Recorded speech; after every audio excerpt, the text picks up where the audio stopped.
L'argent. L'argent est le maître du monde. Notre quotidien, nos projets, notre avenir dépendent de l'argent qui circule dans l'économie. Pourtant, rares sont les citoyens, les politiciens, les décideurs sachant vraiment ce qu'est l'argent, d'où vient l'argent, qui fabrique l'argent. Beaucoup croient que l'argent est fabriqué par l'État, qu'ils ont réellement de l'argent sur leur compte, et que les banques prêtent l'argent de leurs déposants quand elles font crédit. Ces trois croyances sont fausses. La confusion règne au profit d'une finance mondialisée qui, de crise en crise, renforce son pouvoir de domination et détruit lentement nos démocraties, alors même qu'une infime proportion de la population mondiale n'a jamais accumulé autant de richesses. En partant de ce que tout le monde connaît, pas à pas, en employant les termes techniques, en illustrant chaque principe par des exemples simples, ce document vous donne les bases indispensables à la compréhension du système bancaire et monétaire, et met en perspective les crises financières et économiques qui ne cessent de s'aggraver depuis 2008. La monnaie est au cœur de nos économies. Elle en est le fluide qui permet les échanges des biens et des services. Les biens, ce sont les objets physiques qui ont un prix, comme de la nourriture, des outils, de l'immobilier, des objets de la vie courante, des véhicules, de l'électronique. Un service, c'est du temps que l'on consacre à réaliser quelque chose contre une rémunération. Les architectes, les médecins, les garagistes, les peintres, les avocats, les comptables vendent de leur temps, sous la forme de services. Les biens et les services sont achetés avec de la monnaie. Savoir qui crée la monnaie est donc indispensable pour comprendre comment le monde fonctionne. La monnaie prend plusieurs formes, qu'il faut bien distinguer. Sans la connaissance des diverses formes de monnaie et les mécanismes qu'elles impliquent, il est impossible de comprendre le système monétaire et bancaire, et plus globalement l'économie. Il y a la monnaie sous la forme de billets et de pièces de monnaie. On l'appelle la monnaie centrale corporelle. C'est celle que vous pouvez retirer au guichet ou au distributeur automatique de billets de votre banque. On peut la toucher, on peut partir avec, on peut physiquement la détruire. On l'appelle aussi monnaie manuelle, liquide ou espèce. Elle est fabriquée par la Banque centrale. En dehors de la Banque centrale, personne n'a le droit de fabriquer des billets et des pièces de monnaie. La Banque centrale est une institution missionnée par l'État ou les États d'une zone monétaire pour fabriquer les billets et les pièces de monnaie. Elle a aussi pour mission de favoriser le bon fonctionnement de l'économie. Son but n'est pas de faire des profits, mais d'appliquer la politique monétaire. En France, comme pour l'ensemble des pays de la zone euro, la Banque centrale est la BCE, ou Banque centrale européenne. La BCE gère une monnaie nommée euro. Et puis il y a un autre type de monnaie, beaucoup moins connu. C'est la monnaie qui est sur votre compte en banque, appelée monnaie scripturale. Cette monnaie n'existe que sous la forme de chiffres dans les systèmes informatiques de comptabilité des banques commerciales privées. On l'appelle aussi monnaie secondaire. Les banques commerciales privées, appelées aussi banques de second rang ou banques secondaires, sont les banques des particuliers et des entreprises, comme la BNP, le Crédit Agricole ou la Société Générale. Ce sont des entreprises privées dont le but est le profit. Les banques commerciales privées sont les distributeurs des billets et pièces de monnaie. Ce sont des intermédiaires, des commerçants, qui font le commerce de la monnaie centrale. Elles ont développé un substitut à cette monnaie, qui est la monnaie secondaire ou monnaie scripturale privée.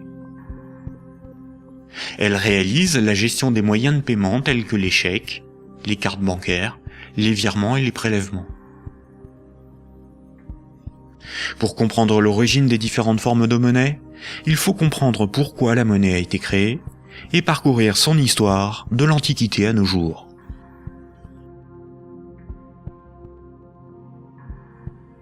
L'histoire de la monnaie s'étale sur des milliers d'années. La plupart des gens pensent que la monnaie remplace le troc. Le troc est le fait d'échanger un bien contre un autre. Par exemple, lorsque Paul et Jacques se rencontrent, Paul voudrait échanger 5 salades contre 10 kilos de pommes de terre. Sauf que si Jacques n'accepte pas de salade en échange de ses pommes de terre, il accepterait quelque chose d'autre, une denrée dont tout le monde a besoin. La monnaie serait apparue spontanément par la sélection de marchandises parmi les plus pratiques et les plus recherchées pour ces échanges immédiats. Dans un premier temps, le riz, l'avoine ou les animaux auraient été utilisés comme monnaie jusqu'à l'apparition de monnaies métalliques, d'or ou d'argent, forme ultime de monnaie. Le crédit ne serait apparu que plus tard, quand de la monnaie fut accumulée pour être prêtée à ceux qui en avaient besoin. Malheureusement, cette hypothèse n'a strictement aucune réalité historique. Les historiens ne cessent de le répéter. Ce n'est pas le troc qui apparut en premier, mais le crédit, c'est-à-dire la comptabilité des dettes, bien avant l'apparition de la monnaie. Le troc n'a pour ainsi dire quasiment jamais existé. Imaginons des paysans de l'Antiquité. Paul produit des salades qu'il récolte au printemps, et Jacques produit des pommes de terre qu'il récolte à l'automne. Jacques va emprunter 5 salades à Paul au printemps. Jacques doit l'équivalent de 5 salades à Paul. Ce n'est qu'à l'automne, 6 mois plus tard, que Jacques va le rembourser en lui donnant 10 kilos de pommes de terre. C'est la confiance qui permet ces échanges différés. On peut dire que Paul et Jacques se font confiance. Ils partagent un même principe moral qui est qu'une dette doit être honorée. Cela leur permet de se faire crédit. Quand Jacques demande des salades à Paul, il se sent redevable envers Paul. Jacques ne sera libre que quand il aura remboursé Paul des jours, des mois, des années plus tard, car il a une dette envers lui. Les hommes pouvaient se prêter des outils, des animaux, s'échanger des biens, mais aussi des services. Au-delà d'un certain volume d'échanges, la parole donnée ne suffit plus à garantir la confiance, il faut consigner par écrit. On invente l'écriture. Alors il faut apprendre à lire, écrire et compter. On invente l'école. Il faut aussi avoir confiance dans la quantité, mesurer ce que l'on échange. On invente les étalons et la métrologie. Enfin, il faut aussi avoir un arbitre en cas de litige. On invente les tribunaux. Les communautés prenaient une unité de compte virtuelle, ou un étalon, pour donner un prix aux biens et aux services qu'ils s'échangeaient. Si 5 salades valaient 10 unités de compte, alors quand Paul donnait 5 salades à Jacques, il lui devait 10 unités de compte. On a retrouvé nombre d'objets servant de registre de dette. Des bâtons, des boules d'argile, des papyrus, des bouts de tissu, des figurines. Parmi les plus anciens registres figurent des centaines de milliers de tablettes d'argile de l'époque sumérienne où étaient tenus des comptes et consignés des dettes. Ces tablettes étaient gérées par des temples proches des marchés. Personne ne pouvait empêcher les hommes de se faire crédit. Les unités de compte nécessaires à donner un prix à ce qui s'échangeait n'étaient qu'indicatives. Il n'est pas nécessaire de se procurer ou d'acheter des centimètres à chaque fois que l'on mesure ce que l'on prête à autrui. Durant plusieurs milliers d'années, il n'y avait pas de monnaie, juste la comptabilité des dettes des uns et des autres et des communautés entre elles. Ce n'est que beaucoup plus tard, environ 700 ans avant Jésus-Christ, que des souverains ou des castes régnantes ont imposé l'usage de monnaie comme moyen d'échange, sous la forme d'un objet dont ils s'attribuaient l'exclusivité de la production. Ils émettaient la monnaie, généralement des pièces d'or, d'argent ou de cuivre, payaient leurs soldats avec, et menaient des guerres pour conquérir de nouveaux territoires. Pour se procurer nourriture et équipement, les soldats imposaient par la force aux paysans et aux marchands cette monnaie comme paiement. Le pouvoir récupérait ensuite de cette monnaie lors de la perception des impôts. Comme tout le monde devait disposer de monnaie pour payer les impôts, elle devenait rapidement la monnaie officielle. Elle était acceptée comme paiement et elle se diffusait dans la communauté. Le pouvoir pouvait donc acheter nourriture, marchandises et richesses grâce à la monnaie qu'il produisait lui-même. Tant que l'on avait une dette, on n'était pas libre. On risquait de devenir l'esclave de son créancier ou d'être emprisonné si on ne s'acquittait pas de l'impôt. C'est la servitude pour dette. Et c'est pour ça qu'une monnaie employable pour payer une dette ou un impôt a un pouvoir libératoire. La monnaie a donc été créée par des castes régnantes, des souverains, pour extorquer une partie de la production des populations, vivre et s'enrichir sans travailler. C'est par ce principe que des empires se sont bâtis. Historiquement, le troc n'était pratiqué que durant les périodes de chaos et de conflits, lorsque la monnaie venait à manquer. Au Moyen Âge, avec le développement du commerce, les métaux précieux comme l'or ou l'argent étaient devenus une monnaie internationale. Il était risqué de posséder et transporter ces métaux précieux. On risquait de se les faire dérober. À partir du XVIIe siècle, les marchands de Londres et de Stockholm commencèrent à confier la garde de leurs métaux précieux aux orfèvres, les négociants en métaux précieux. En échange, les orfèvres leur donnaient un reçu, un certificat de dépôt nominatif qui permettait à son détenteur de récupérer à tout moment son métal précieux. Lors des retraits, les orfèvres demandaient une petite somme pour le service de stockage rendu. Les boutiques des orfèvres devinrent des coffres fort bien gardés. Puis ces certificats sont devenus non nominatifs. Il était simplement inscrit dessus le poids de métal précieux qu'ils représentaient. Les marchands se mirent à se payer non pas en métal précieux, mais avec ces certificats. La monnaie papier était née. Les orfèvres constataient que les marchands laissaient leurs métaux précieux dans leurs coffres. Ils eurent donc l'idée de prêter ces métaux précieux à d'autres marchands pour développer leur commerce. Mais plutôt que de prêter les métaux précieux entreposés dans leurs coffres, les orfèvres émettaient des certificats papier.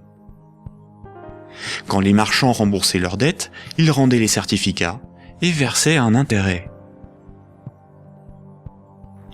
Les orfèvres se mirent à imprimer bien plus de certificats que de métaux précieux disponibles dans leurs coffres. Cette pratique leur permit de s'enrichir en multipliant les intérêts perçus. Quand les certificats étaient rendus aux orfèvres, ils étaient détruits. Comme le papier monnaie échangeable contre des métaux précieux était accepté par les marchands comme paiement, les orfèvres pouvaient en imprimer pour leurs propres dépenses et achats. Tant que les emprunteurs et déposants ne venaient pas tous au même moment demander l'échange de leurs certificats contre l'équivalent en métal précieux, leur petit tour de magie pour s'enrichir restait secret. Aujourd'hui, les métaux précieux sont remplacés par la monnaie centrale. Avec l'avènement de la République et de la démocratie, c'est l'appareil législatif qui rédige la loi au nom du peuple, et l'État, la nation, fait fabriquer sa propre monnaie par la Banque centrale. La loi dit que tout citoyen est obligé d'accepter non pas des métaux précieux, mais de la monnaie de l'État comme règlement d'une dette. C'est ce qui donne son cours légal à la monnaie de l'État. Cette monnaie est dite fiduciaire, du latin fiducia, qui veut dire confiance. Sa valeur est liée à l'assurance qu'on peut échanger des biens et services avec cette monnaie. Rappelez-vous, quand un marchand déposait des métaux précieux chez l'orfèvre, il lui donnait l'équivalent en certificat de dépôt. Plus tard, le marchand pouvait retourner chez l'orfèvre et récupérer ses métaux précieux contre ses certificats. Aujourd'hui, quand le client d'une banque dépose des billets sur son compte, la banque le crédite.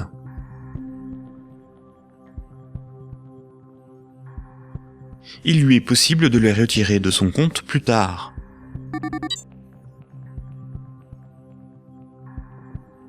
La monnaie secondaire, ou monnaie scripturale privée, est l'équivalent des certificats de dépôt des orfèvres.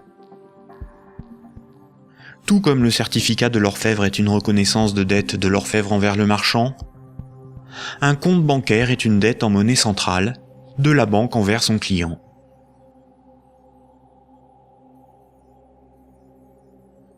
Du temps des orfèvres, quand les marchands se payaient en métaux précieux, c'est comme lorsqu'aujourd'hui, on paie les commerçants avec de la monnaie centrale, des billets de banque. Ensuite, quand les marchands se payaient avec des certificats de dépôt de l'orfèvre, c'est comme lorsqu'aujourd'hui, on paie un commerçant par un transfert de monnaie scripturale de notre compte bancaire à celui du commerçant.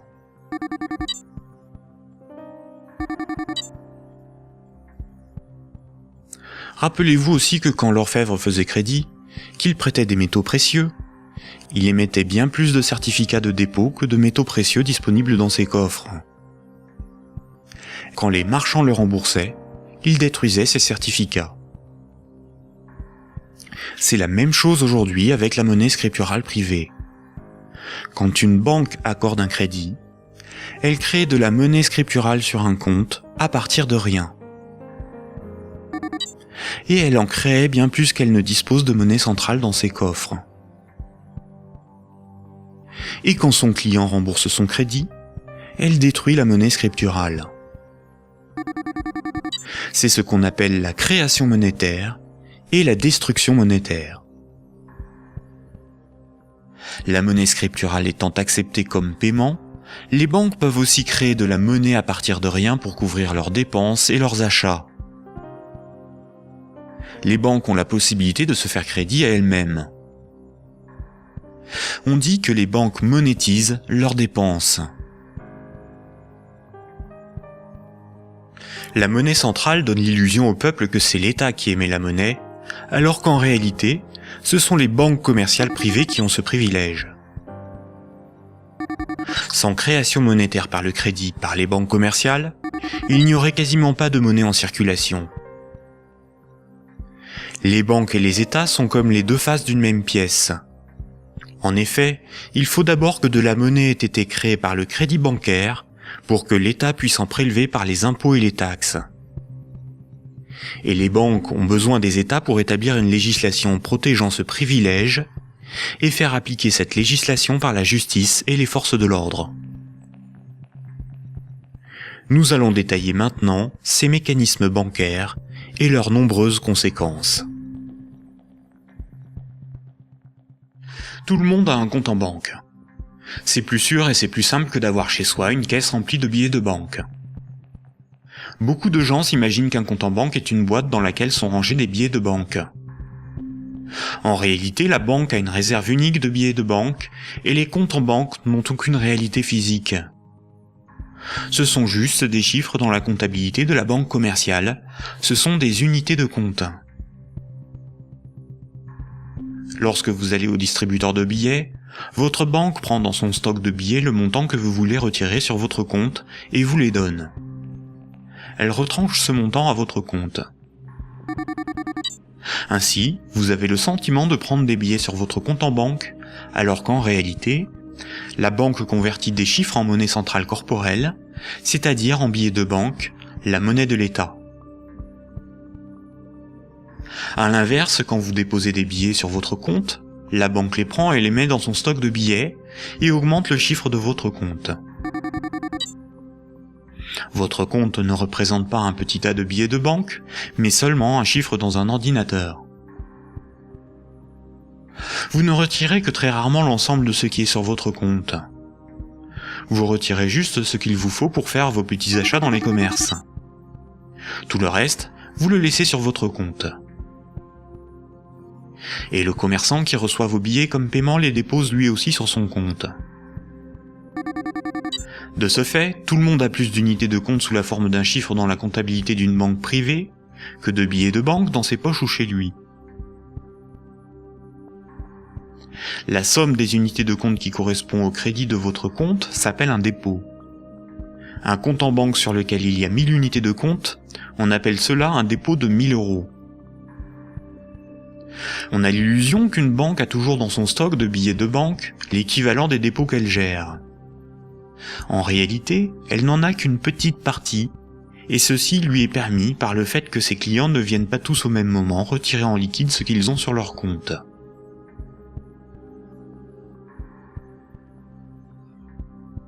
En Europe, la monnaie centrale est la monnaie qui a cours légal. C'est la monnaie officielle des États de la zone euro, dont l'État français. C'est la monnaie exigée par l'État pour le paiement des impôts et des taxes. La loi oblige les citoyens à accepter les billets de banque comme moyen de paiement, et elle sanctionne sévèrement ceux qui fabriquent de faux billets. En revanche, la monnaie inscrite au crédit d'un compte bancaire n'est qu'une reconnaissance de dette de la banque envers le détenteur du compte. Rien de plus. La loi impose aux banques commerciales privées de convertir ces unités de compte en billets de banque à votre demande. C'est pour cette raison que les banques commerciales appellent ces chiffres des euros. Les chiffres inscrits sur votre relevé de compte sont appelés euros, alors qu'en réalité, ce ne sont pas des euros. Ces unités de compte sont converties en euros au moment où vous les retirez de votre compte. Votre banque vous doit bien des euros, et c'est pour cette raison qu'il est marqué euros sur votre relevé de compte. Ces unités de compte sont tolérées par la loi comme moyen de paiement. Quand vous payez au moyen d'un chèque bancaire, d'une carte bleue ou d'un virement, vous réalisez un simple transfert d'un chiffre de votre compte à un autre. Tout ce qui sert de moyen de paiement est une monnaie. C'est pour cette raison que ces unités de compte sont appelées monnaie scripturale, monnaie secondaire ou monnaie scripturale privée. On peut dire que chaque banque a sa propre monnaie, car chaque banque a sa propre comptabilité, gère ses propres chiffres, ses propres unités de compte. Toutes les monnaies privées sont convertibles en monnaie centrale corporelle. Elles ont toutes la même valeur. Mais la monnaie scripturale d'une banque commerciale privée n'est garantie que par la banque elle-même. Une banque commerciale étant une entreprise comme une autre, elle peut faire faillite. Si elle fait faillite, elle ne peut plus garantir sa monnaie privée, et par conséquent les montants des comptes bancaires de ses clients. Les unités de compte sur les comptes bancaires peuvent tout simplement disparaître. Imaginons que vous ayez 10 000 € en billets de banque, c'est-à-dire en monnaie centrale corporelle, en monnaie de l'État. Vous avez confiance dans sa valeur, car vous avez confiance en l'État. Vous prenez ces 10 000 € et vous les déposez sur un compte au Crédit Agricole. En réalité, vous donnez cet argent à la banque qui les met dans son petit stock de billets et crédite votre compte.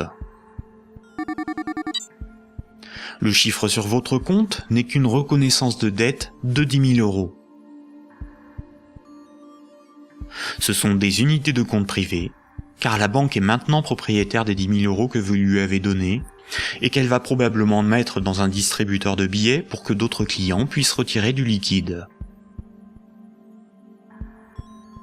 La loi dit simplement qu'à votre demande, à tout moment, la banque est tenue de convertir les 10 000 unités de compte en billets de banque.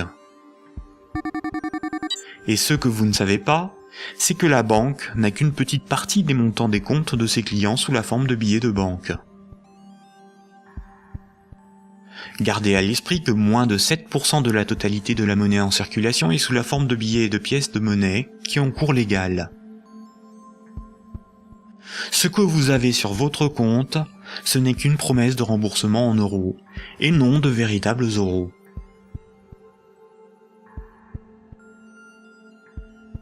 De nos jours, tout le monde paie des sommes de petite et grande taille sans jamais employer de billets de banque. La carte bancaire, la carte de crédit, les chèques bancaires, les prélèvements automatiques et les virements forment l'essentiel des procédés de paiement.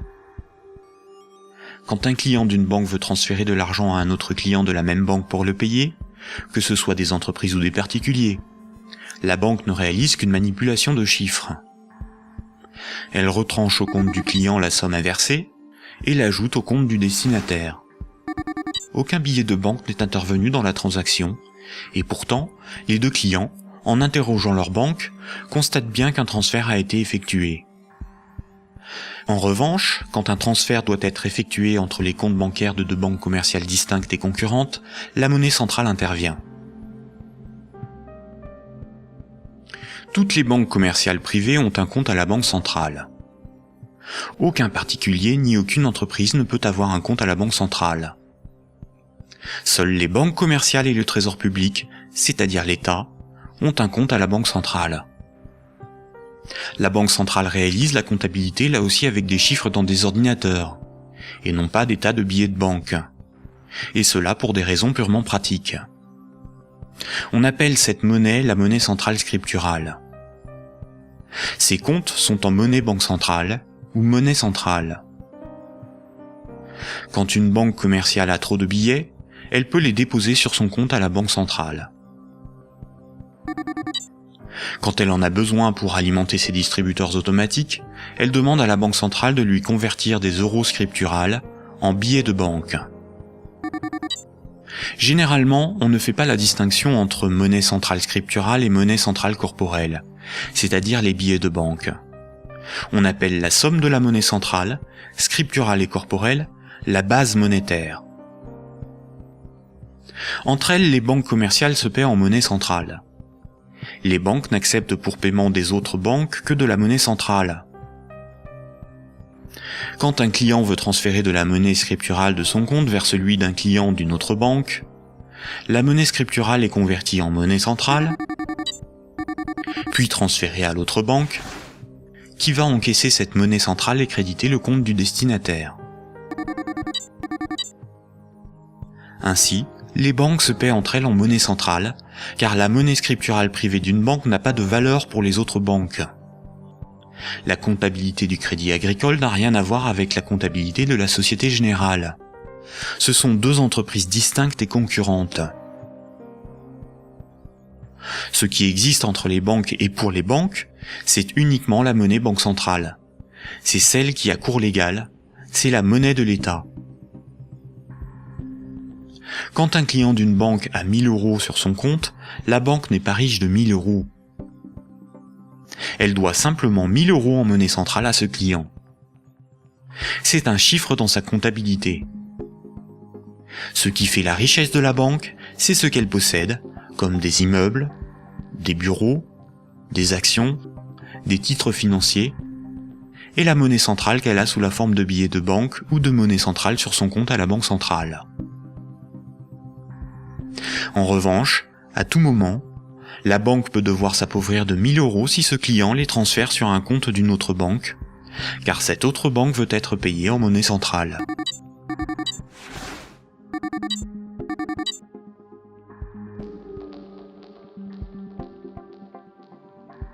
Les banques ne réalisent pas leur paiement en banque centrale à chaque fois qu'un transfert est réalisé.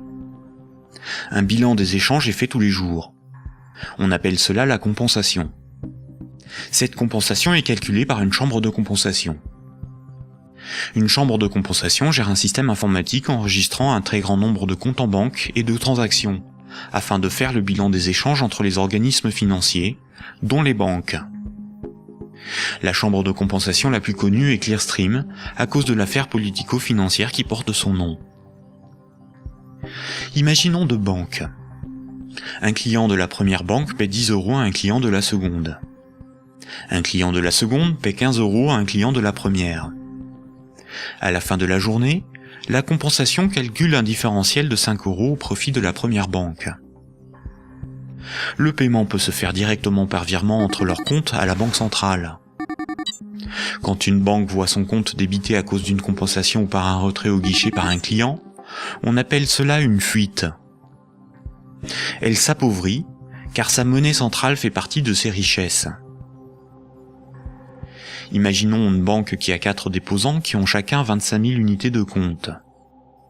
On peut dire que la banque doit 100 000 euros à ses clients. Imaginons que cette banque a 10 000 euros sur son compte à la banque centrale. La banque est incapable de couvrir la fuite du montant total des comptes de ses clients. Elle est potentiellement en faillite, car 90 000 unités de compte de ses clients ne sont pas couverts par de la monnaie centrale. Seuls 10 000 euros en billets peuvent être versés à l'ensemble de ses clients. C'est le principe de la couverture partielle des dépôts, appelé système à réserve fractionnaire. Si la totalité de ses clients viennent tous au même moment pour retirer leur argent, la banque fait immédiatement faillite.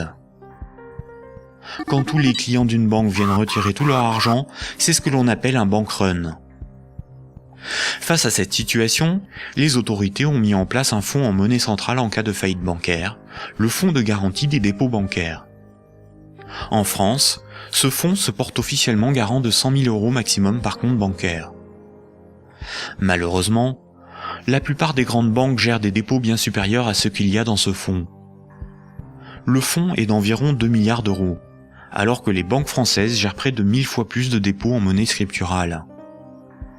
Par conséquent, la faillite de quelques grandes banques du monde provoquerait la disparition d'une partie des dépôts bancaires de leurs clients. Le Trésor public, c'est la caisse de l'État. Le Trésor public a un compte à la Banque centrale. Le Trésor public encaisse toutes les taxes et impôts qui forment les recettes de l'État. Le Trésor public paie toutes les dépenses de l'État. Il paie les fonctionnaires, les investissements de l'État, ses infrastructures, ses frais de fonctionnement, ses fournisseurs. Quand vous payez vos impôts ou des taxes, vous les payez directement au Trésor public. Si un client d'une banque veut payer 1000 € au Trésor public, la banque convertit la monnaie scripturale privée en monnaie banque centrale et transfère cette monnaie centrale sur le compte du Trésor public. Le Trésor public n'accepte pour paiement que la monnaie centrale. Quand le Trésor public paie un de ses fournisseurs, il verse de la monnaie centrale à la banque commerciale privée qui en détient le compte, et celle-ci crédite le compte de l'entreprise bénéficiaire.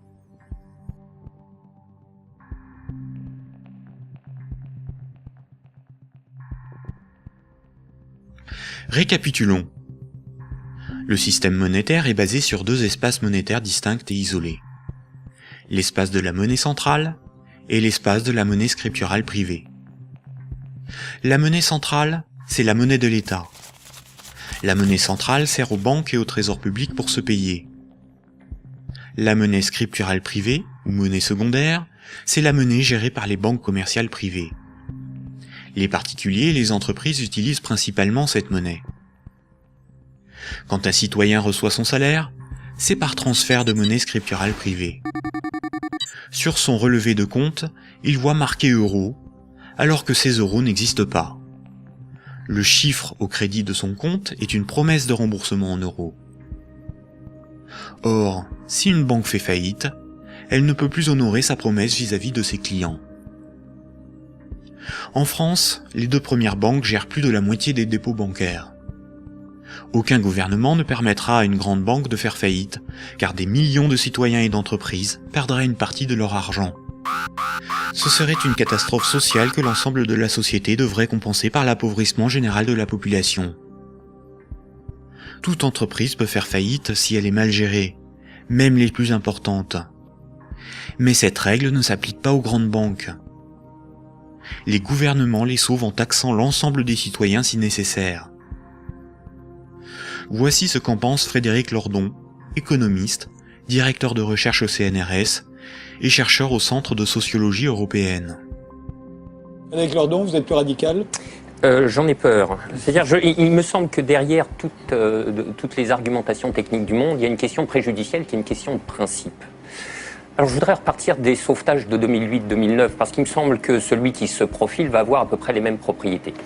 À propos de ces sauvetages bancaires, on peut dire non contradictoirement 2 choses. La première, c'est qu'ils étaient une nécessité impérieuse, et je dirais même vitale. Et la deuxième, c'est que cependant, ils ont été des scandales sans nom. Des scandales sans nom. Alors pourquoi ça a été un scandale ? Les gens le savent, alors ils sont un peu plus qu'échauffés, hein, je vous assure. On a sauvé les banques, on a sauvé la finance sans la moindre contrepartie, pas le plus petit commencement de réglementation de l'activité financière ou de transformation des structures bancaires. Donc, si vous me passez l'expression, le corps social en a gros. Mais pour autant, il était une nécessité impérieuse de les sauver, pour une raison extrêmement simple, c'est que il faut que les gens essayent de se figurer l'ampleur des dévastations économiques et sociales qui suivent de la matérialisation d'un risque systémique. C'est dans le cadre de cette hypothèse que je me situe. On pourra peut-être y revenir tout à l'heure. C'est-à-dire l'effondrement total de toutes les banques. Les transactions les plus élémentaires deviennent impossibles. Je veux dire, aller acheter son pain à la boulangerie, ça marche plus. Tout simplement parce que retirer de l'argent au distributeur à billets, ça marche pas. Faire un chèque, ça marche pas. Une carte bleue, ça marche pas. Vous avez les piécettes dans la poche, ça vous mène pas loin. Vous tenez 4-5 jours en forçant plutôt sur les patates. Et après, c'est retour au jardin potager pour ceux qui en ont un, et pour les autres, c'est retour vers l'état de nature économique. Ce que vous décrivez là, ça semble une catastrophe. Oui, c'est la catastrophe ultime si les banques ne sont pas sauvées et qu'elles tombent toutes ensemble. Ça pourrait se produire d'après vous, ça? Alors pour moi, La Grèce, oui. si vous voulez, c'est un événement qui est de l'ordre de l'impensable. C'est-à-dire, c'est un chaos social d'une telle ampleur qu'il me semble inconcevable que les États se désintéressent de la chose. Par conséquent, ils sont forcés de venir au secours de la finance, qu'ils le veuillent ou non. Et c'est exactement là que se noue le drame, si vous voulez. C'est dans cette articulation entre la nécessité impérieuse d'une part et le scandale de l'autre. Le corps social est forcé, par pouvoir public interposé, de venir au secours des banques, car si les banques calanchent, c'est le corps social qui calanche dans la semaine qui suit. Et forcément, les intérêts matériels de la population sont si intimement liés à la structure bancaire qu'il est impossible de la laisser crever. Et vous voyez donc là où est le problème, c'est que de par leur position très particulière dans la structure sociale du capitalisme, les banques sont les dépositaires de fait de deux biens publics vitaux pour une société marchande. Vitaux. Le premier, c'est les encaisses monétaires de la population, les dépôts, les épargnes. Je veux dire, si toutes les banques tombent, ceci s'évapore dans l'instant. Et c'est pas la peine de se gargariser avec le fonds de garantie des dépôts. Hein. Ça va si une banque ou deux tombe. Si la totalité s'écroule, le fonds saute comme un bouchon de champagne. Et le deuxième bien public vital, c'est l'intégrité du système des paiements. Et c'est parce que les banques ont capté ces biens publics qu'elles peuvent contraindre l'État, les corps sociaux à leur venir en aide. C'est quoi l'intégrité du système des paiements, c'est le fait que les banques sont les teneurs de compte, qu'elles les mouvementent, qu'elles les débitent, qu'elles les créditent, donc elles sont les opératrices. Absolument. C'est pas qu'elles les garantissent, c'est qu'elles opèrent très concrètement et très basiquement les transactions élémentaires. La gestion des moyens de paiement. Et exactement. Bon, alors, si vous voulez, là, il y a une situation de fait que les économistes appellent dans leur langage pluriel et amoral, mais dont le vrai nom est prise d'otage. Et celle-là, elle est colossale. Si vous voulez, chaque fois qu'il y a un mouvement social dans les transports ou le ramassage des ordures, on vous bassine avec la prise d'otage des syndicats. Mais ça, c'est une prise d'otage, mais cosmique. C'est énorme. Personne n'en parle jamais. Donc, la question de principe est la suivante. Derrière la question du sauvetage des banques et derrière la question des banques tout court, le corps social doit se poser la question de savoir s'il continue de tolérer que ces biens publics vitaux soient ainsi remis à des intérêts privés, et spécialement à des intérêts privés aussi mal éclairés que ceux de la finance, quand elle est mouillée jusqu'aux sourcils dans les marchés de capitaux. Bon, je trouve que poser la question, c'est y répondre. Et si on ne répond pas non, cette obligation de venir à la rescousse des banques se reposera éternellement. D'où ma conclusion. Il faut envisager la déprivatisation intégrale du secteur bancaire. La nationalisation. Alors, la nationalisation...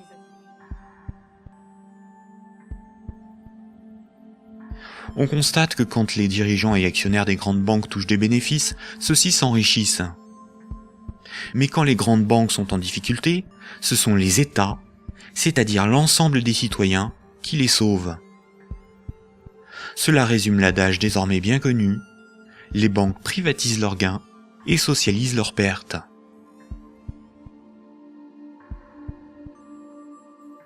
Pour bien comprendre le mécanisme de création monétaire, nous devons savoir ce qu'est un actif. Imaginons que Paul possède une moto, des vêtements, une télévision, un ordinateur et 200 € sur lui en billets de banque. Tout ceci représente ses actifs, car les actifs, c'est ce que l'on possède. Les 200 € qu'il a sur lui sont ses actifs financiers. Maintenant, Jacques emprunte à Paul 100 €. En lui empruntant cette somme, Jacques signe une reconnaissance de dette l'engageant à rembourser Paul dans 1 mois. Les actifs financiers de Paul restent de 200 €, car il possède encore 100 € en billets, ainsi que la reconnaissance de dette de Jacques d'une valeur de 100 €. Cette reconnaissance de dette va à ses actifs, car il s'agit de quelque chose qu'il possède. Paul a ce qu'on appelle une créance sur Jacques. Jacques est débiteur de Paul. En cas de litige, si Jacques ne rembourse pas Paul, la justice pourra intervenir pour forcer Jacques à respecter ce contrat.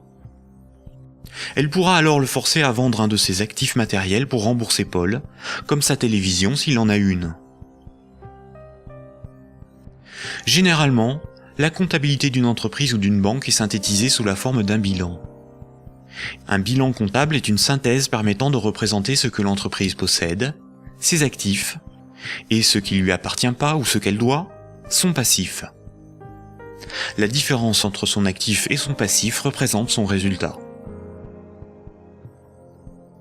On peut aussi l'appliquer à un particulier. Voici à quoi ressemblerait le bilan de Paul.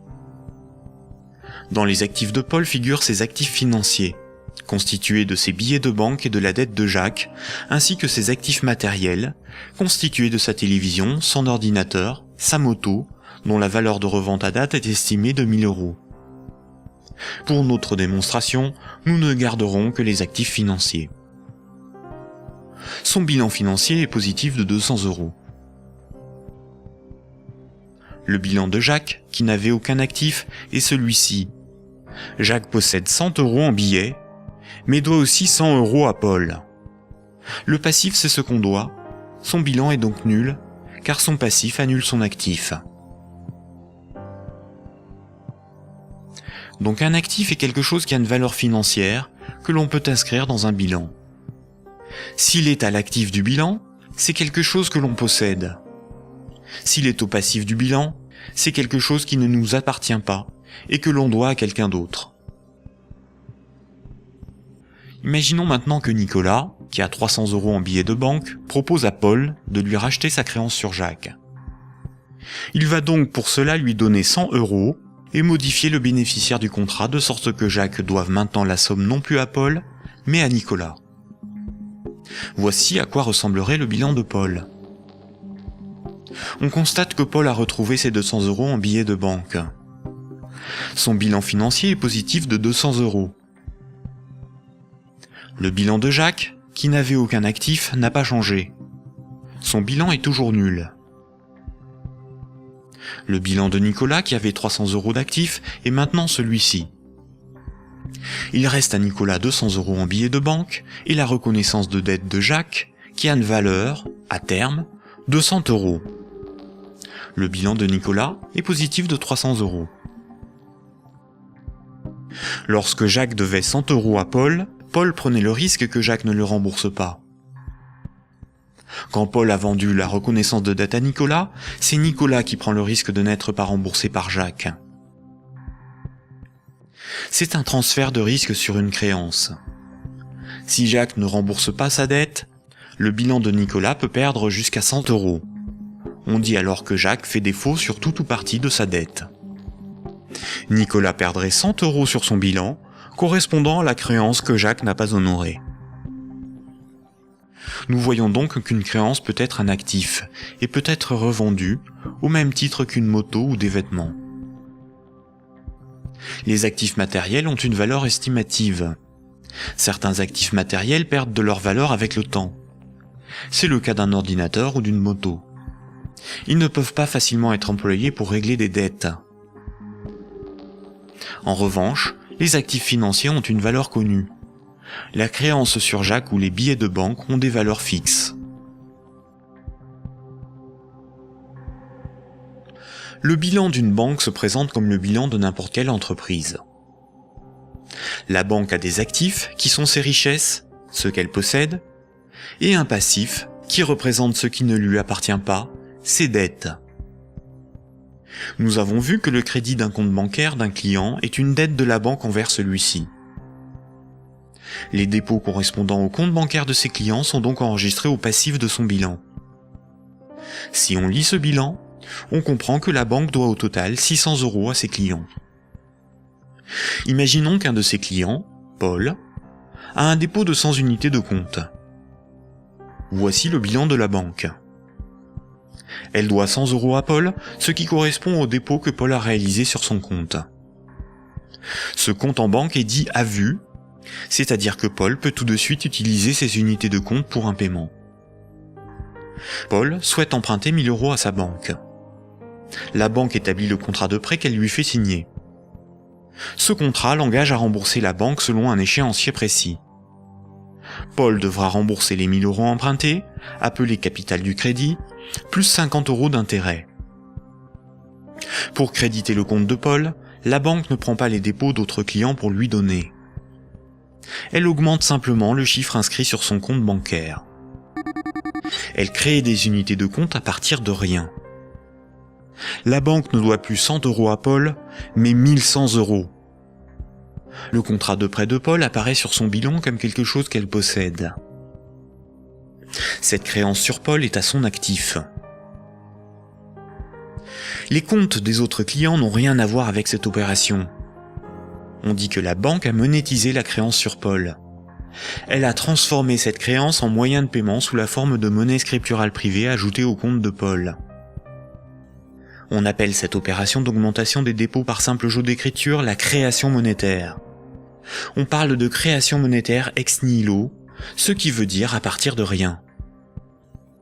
Enfin, quand Paul va rembourser le crédit, la banque va annuler des unités de compte chaque mois, selon l'échéancier du crédit, directement sur le compte de Paul.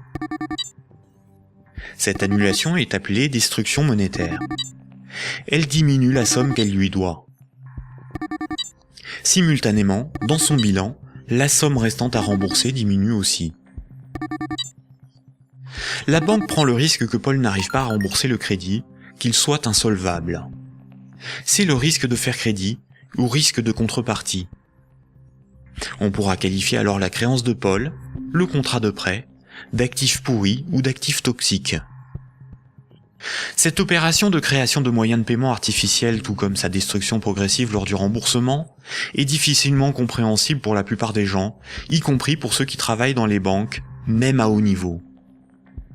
Il est pourtant évident que quand une banque accorde un prêt, aucun de ses clients ne voit son compte diminuer ne serait-ce que d'1 €. Ce mécanisme est très mal compris et les médias perpétuent, par ignorance, le mensonge selon lequel les banques doivent collecter des dépôts pour pouvoir prêter de l'argent. Pourtant, ce mécanisme est parfaitement décrit dans les manuels d'économie. Vous pouvez par exemple télécharger un petit fascicule intitulé « La monnaie et nous », édité par la Banque de France en 2009, expliquant la création monétaire par les banques commerciales privées.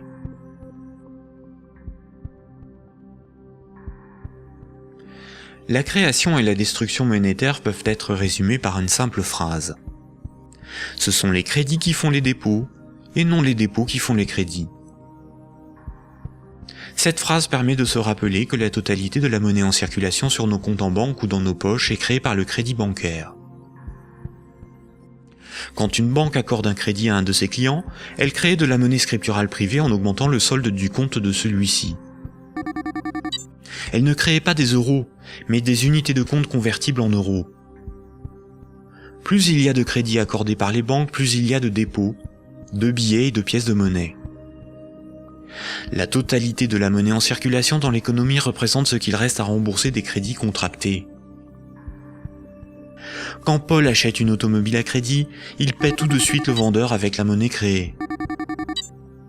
2 jours plus tard, le vendeur achète une télévision, des livres et un ordinateur. Les vendeurs de la télévision, des livres et de l'ordinateur vont eux aussi réaliser des achats. Paul n'a pas commencé à rembourser son crédit que la monnaie circule déjà dans l'économie. Le nombre de fois dans une année qu'une unité de compte va servir de paiement est appelé vitesse de circulation de la monnaie ou vélocité de la monnaie. 100 unités de compte échangées 10 fois pour des paiements représente 1000 € de paiement. L'argent qui circule de compte en compte est donc en réalité une dette qui circule. Les billets et pièces de monnaie en circulation sont une conversion de monnaie scripturale privée créée lors des crédits. Chaque unité de monnaie scripturale sur nos comptes bancaires et chaque billet ou pièce de monnaie dans nos poches a été créé lorsqu'un particulier, une entreprise ou un État a emprunté de l'argent à une banque. Une banque peut aussi créer des unités de compte pour ses propres dépenses. Pour cela, une banque ouvre un compte pour chacun de ses salariés ou fournisseurs. Ensuite, elle crée des unités de compte à partir de rien sur ses comptes. C'est comme cela que les banques assument leurs charges ou réalisent des investissements. On dit que la banque monétise ses frais de fonctionnement ou ses achats. Quand elle paie un employé ou un fournisseur par création monétaire, la banque ne fait rien de plus que de se créer une nouvelle dette envers celui-ci. A l'inverse, quand une banque prélève une somme sur votre compte en banque, elle n'opère aucun transfert. Quand elle prélève des frais bancaires ou simplement les mensualités de remboursement d'un crédit bancaire, elle détruit de la monnaie. Ainsi, votre banque vous doit moins d'argent. Comme nous l'avons vu, historiquement, la monnaie remplaçant le troc est un mythe qui vous laisse penser que la monnaie est un élément physique permanent, et donc qu'il y a quelque chose sur votre compte. Ceci vous semble d'autant plus vrai que vous pouvez retirer des billets de banque de votre compte. Les médias vous font croire qu'une banque doit amasser de la monnaie avant de pouvoir en prêter.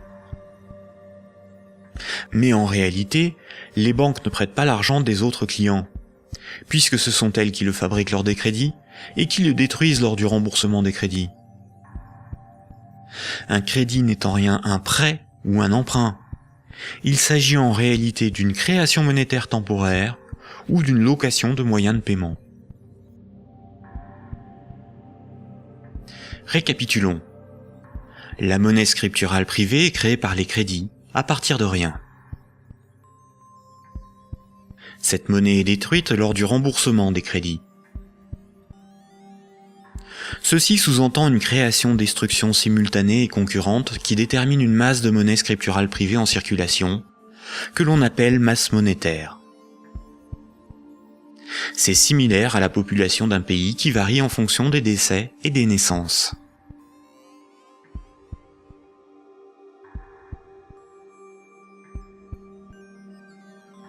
Trois citoyens et un banquier échouent sur une île déserte au beau milieu de l'océan. Ils s'organisent et décident de créer leur propre monnaie, qu'ils appellent euro. Le banquier fonde l'unique banque commerciale privée de l'île. Comme cette banque est nouvelle, les trois citoyens n'ont rien sur leur compte. Ils ne peuvent pas s'échanger et se vendre ce qu'ils produisent. Ils ont bien des marchandises à se vendre, mais aucune monnaie pour les payer.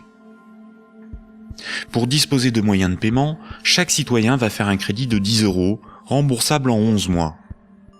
Chaque citoyen devra rembourser 10 € de capital, plus 1 € d'intérêt. Lorsque le banquier leur accorde le crédit, il crée 10 € à partir de rien sur chaque compte. Le premier mois, la masse monétaire est de 30 €. Les citoyens disposent de monnaie pour s'échanger ce qu'ils produisent. À la fin du premier mois, les citoyens commencent à rembourser leur crédit. Le banquier prélève 1 € d'intérêt, qu'il utilise pour acheter des marchandises aux citoyens.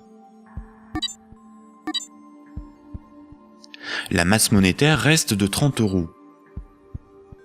À l'issue du deuxième mois, le banquier efface 1 € du compte de chaque citoyen.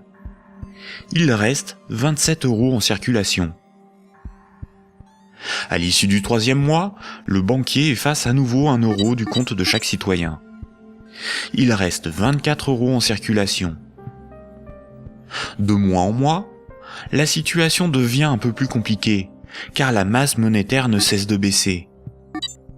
Les citoyens se retrouvent en concurrence pour capter l'argent. À l'issue du 11e mois, après une farouche concurrence entre les trois citoyens pour capter la monnaie restante, leurs comptes sont vides, car tout le monde a remboursé exactement ce qu'il avait emprunté à la banque. Plus rien ne peut être ni acheté ni vendu. C'est la crise économique. Le banquier réunit les citoyens et leur dit « Pour résoudre cette situation, c'est très simple. Vous n'avez qu'à m'emprunter à nouveau de l'argent. » Les citoyens acceptent. Ils font tous à nouveau un crédit de 10 €. À la fin du premier mois, le banquier prélève 1 € d'intérêt, qu'il garde pour lui car il a tout ce qu'il lui faut. Au fil des mois, le banquier supprime les euros correspondant au remboursement des crédits.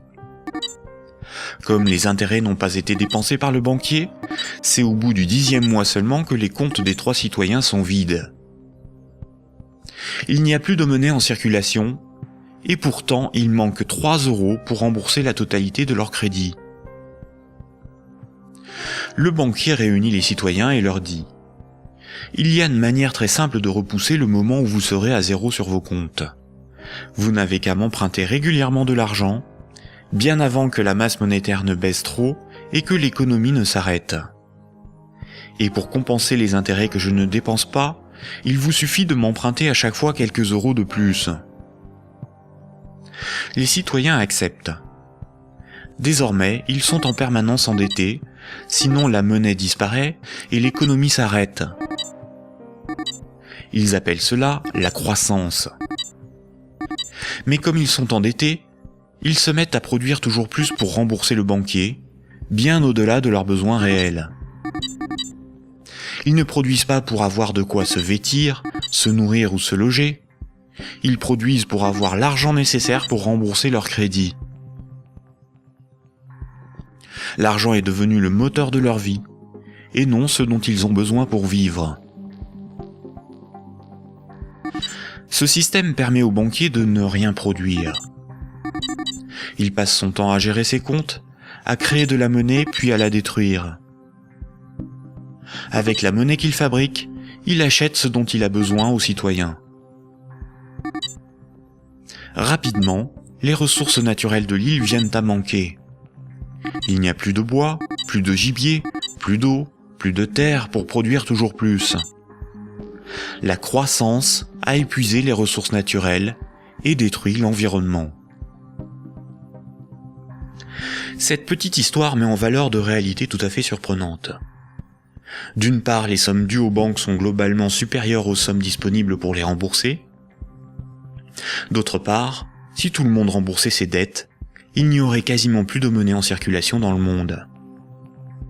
Tous les comptes seraient vides, tous les billets et pièces de monnaie disparaîtraient. Le système monétaire fonctionne comme un système pyramidal. Pour payer les crédits en cours de remboursement, il faut que de nouveaux crédits soient accordés.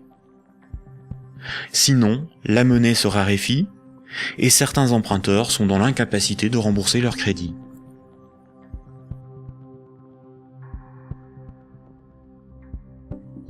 Pour les citoyens et les entreprises, la monnaie s'achète comme toute autre marchandise.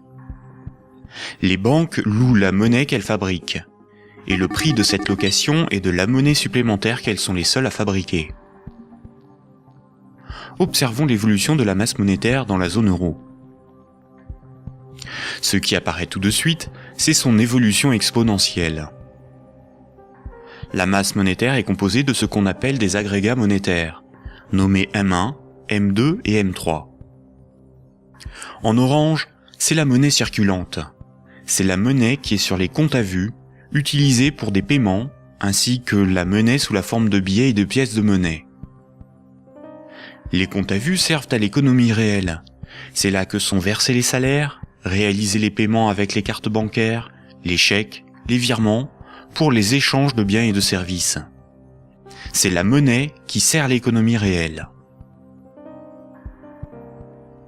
En vert, ce sont les dépôts dits à terme, ou comptes à terme. Ce sont des comptes d'épargne rémunérés, des comptes à préavis, des livrets comme le livret A, certains placements financiers, où une partie de la monnaie scripturale est bloquée par les particuliers pour un certain temps. C'est de l'argent qui fait un peu d'argent. En violet, ce sont les placements à long terme, plutôt destinés aux entreprises. Les comptes à terme et les placements bloquent la monnaie. Cette monnaie n'est plus disponible pour réaliser des paiements, elle ne sert plus l'économie réelle. La masse de la monnaie qui circule, en orange, diminue quand les crédits sont remboursés par destruction monétaire. Elle diminue aussi quand de la monnaie est épargnée et passe d'un compte à vue à un compte à terme rémunéré, ou qu'elle est bloquée dans des placements à long terme. Par ailleurs, les banques ou des organismes spécialisés comme Sofinco ou Cetelem proposent de prêter de la monnaie scripturale privée existante contre intérêt. Ce sont de véritables prêts de dépôt bancaire, sans création monétaire. Ils représentent environ 40% des prêts de monnaie. L'industrie financière permet ainsi à de riches épargnants de ne plus travailler du tout. Ces épargnants peuvent ponctionner sur la masse monétaire circulante de la monnaie que les moins riches et les entreprises produisent par le crédit. Leur capital augmente progressivement en capturant de la monnaie créée par le crédit. La baisse de la masse monétaire circulante oblige les particuliers et les entreprises à emprunter perpétuellement pour la compenser. Quand un client d'une banque obtient un crédit, la nouvelle monnaie se retrouve sur un compte à vue. Elle est dépensée pour des achats et va voyager de compte en compte au fil des paiements, jusqu'au moment où elle servira au remboursement d'un crédit et sera détruite. Si la destruction monétaire est plus importante que la création monétaire, il s'ensuit une contraction de la masse monétaire. L'économie est en danger. La consommation baisse, cela provoque des faillites, certains doivent vendre de leurs richesses pour se procurer de l'argent, et il devient plus difficile de rembourser les crédits. Et si les emprunteurs n'arrivent plus à rembourser leurs crédits, ce sont les banques qui se retrouvent en difficulté. Les économistes et les politiciens sont condamnés à appeler de leur vœu la relance de la consommation pour assurer une demande de crédit perpétuelle. Car sans crédit, la monnaie disparaît. Rappelez-vous, tous les jours, la compensation calcule ce que les banques commerciales privées se doivent. Les banques règlent leurs dettes en monnaie centrale. Quand une banque se procure de la monnaie centrale, on appelle cela le refinancement. Elles ont plusieurs possibilités. Elles peuvent demander à la banque centrale un crédit en monnaie centrale. Pour cela, elles déposent des titres financiers en garantie, par exemple des obligations d'État, et la banque centrale crédite leurs comptes. C'est à ce moment-là que la monnaie centrale est créée. Le taux d'intérêt qu'applique la banque centrale lors de ces crédits est appelé taux directeur. Cette monnaie centrale peut être convertie en billets de banque. Mais la plupart du temps, les banques commerciales privées se prêtent entre elles de la monnaie centrale ou se font crédit. Elles peuvent pour cela se faire confiance ou se donner là aussi des titres financiers comme garantie. C'est ce qu'on appelle le marché interbancaire. Comme toutes les banques se font crédit, se prêtent de la monnaie centrale ou des titres financiers, cela fait qu'elles sont toutes liées les unes aux autres. Si une grande banque fait faillite et qu'elle ne rembourse pas ce qu'elle avait emprunté aux autres banques, ce sont toutes les autres banques qui font faillite par effet domino. En 2008, les dérives du système financier ont provoqué une crise de liquidité dans le système bancaire.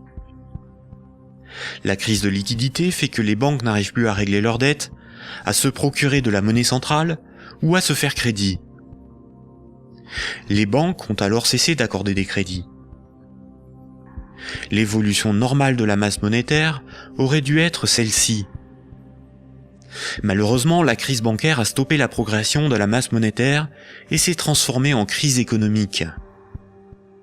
Les États ont dû sauver les banques de la faillite. Mais le véritable coût de la crise financière est l'explosion de la dette des États pour éviter une aggravation de la crise, des milliers de faillites d'entreprises, des millions de nouveaux chômeurs. À l'avenir, une partie des dépôts bancaires pourrait être supprimée pour sauver les banques. Ainsi, les banques doivent moins d'argent à leurs clients, ce qui équilibre leur bilan. C'est ce qui s'est passé à Chypre en 2013. À partir de 2009, certaines banques centrales ont créé et donné des milliards en monnaie centrale aux banques commerciales pour faciliter le règlement de leurs dettes et ainsi leur éviter la faillite et relancer le crédit. C'est ce qu'on appelle des politiques d'assouplissement quantitatif ou quantitative easing.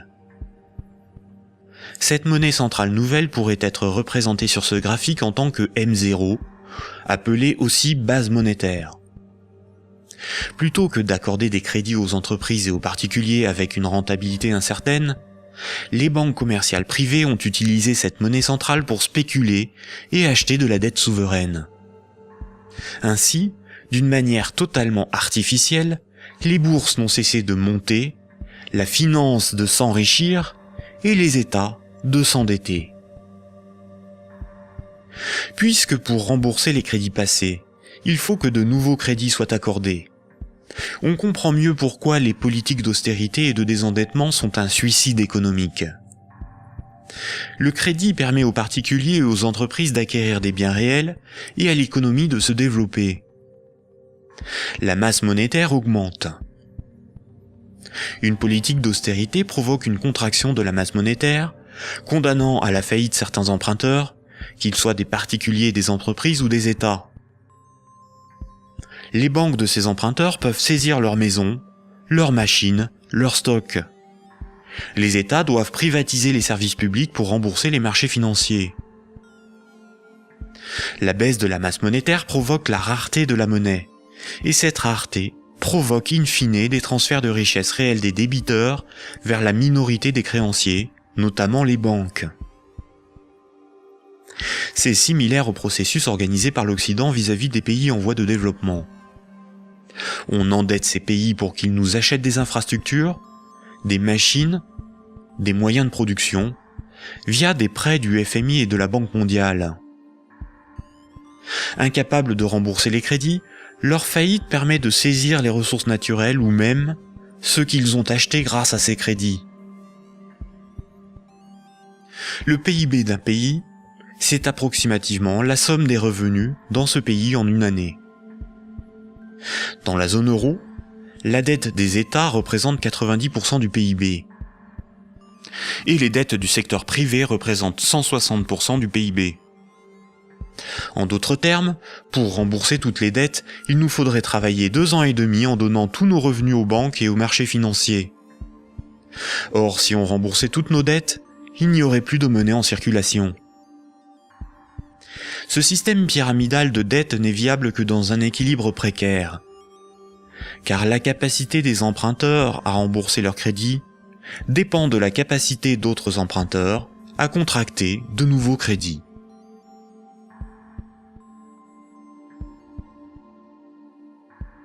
La fructification du capital, ou ce qu'on appelle l'usure, est le fait de toucher des intérêts sur de l'argent que l'on a et que l'on prête.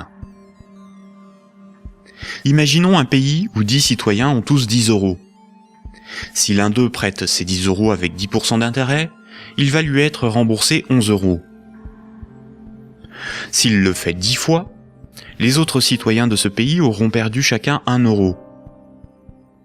S'il le fait 90 fois, il possédera les 9/10 des richesses du pays, sans avoir travaillé.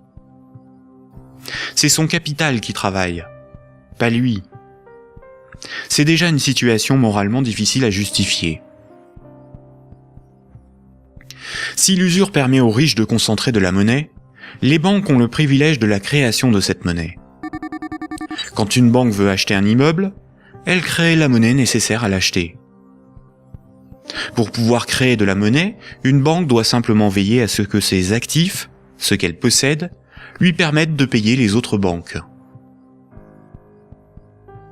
Si les banques peuvent créer de la monnaie à partir de rien pour leurs achats, les entreprises, les particuliers et les États doivent d'abord en épargner, ou bien demander à une banque de lui en louer par un crédit. Voici ce que Maurice Allais, prix Nobel d'économie en 1988, disait de la création monétaire ex nihilo. Dans son essence, la création de monnaie ex nihilo actuelle par le système bancaire est identique, je n'hésite pas à le dire pour bien faire comprendre ce qui est réellement en cause, à la création de monnaie par les faux monnayeurs, si justement condamnés par la loi. Concrètement, elle aboutit au même résultat. La différence est que ceux qui en profitent sont différents et autorisés à le faire.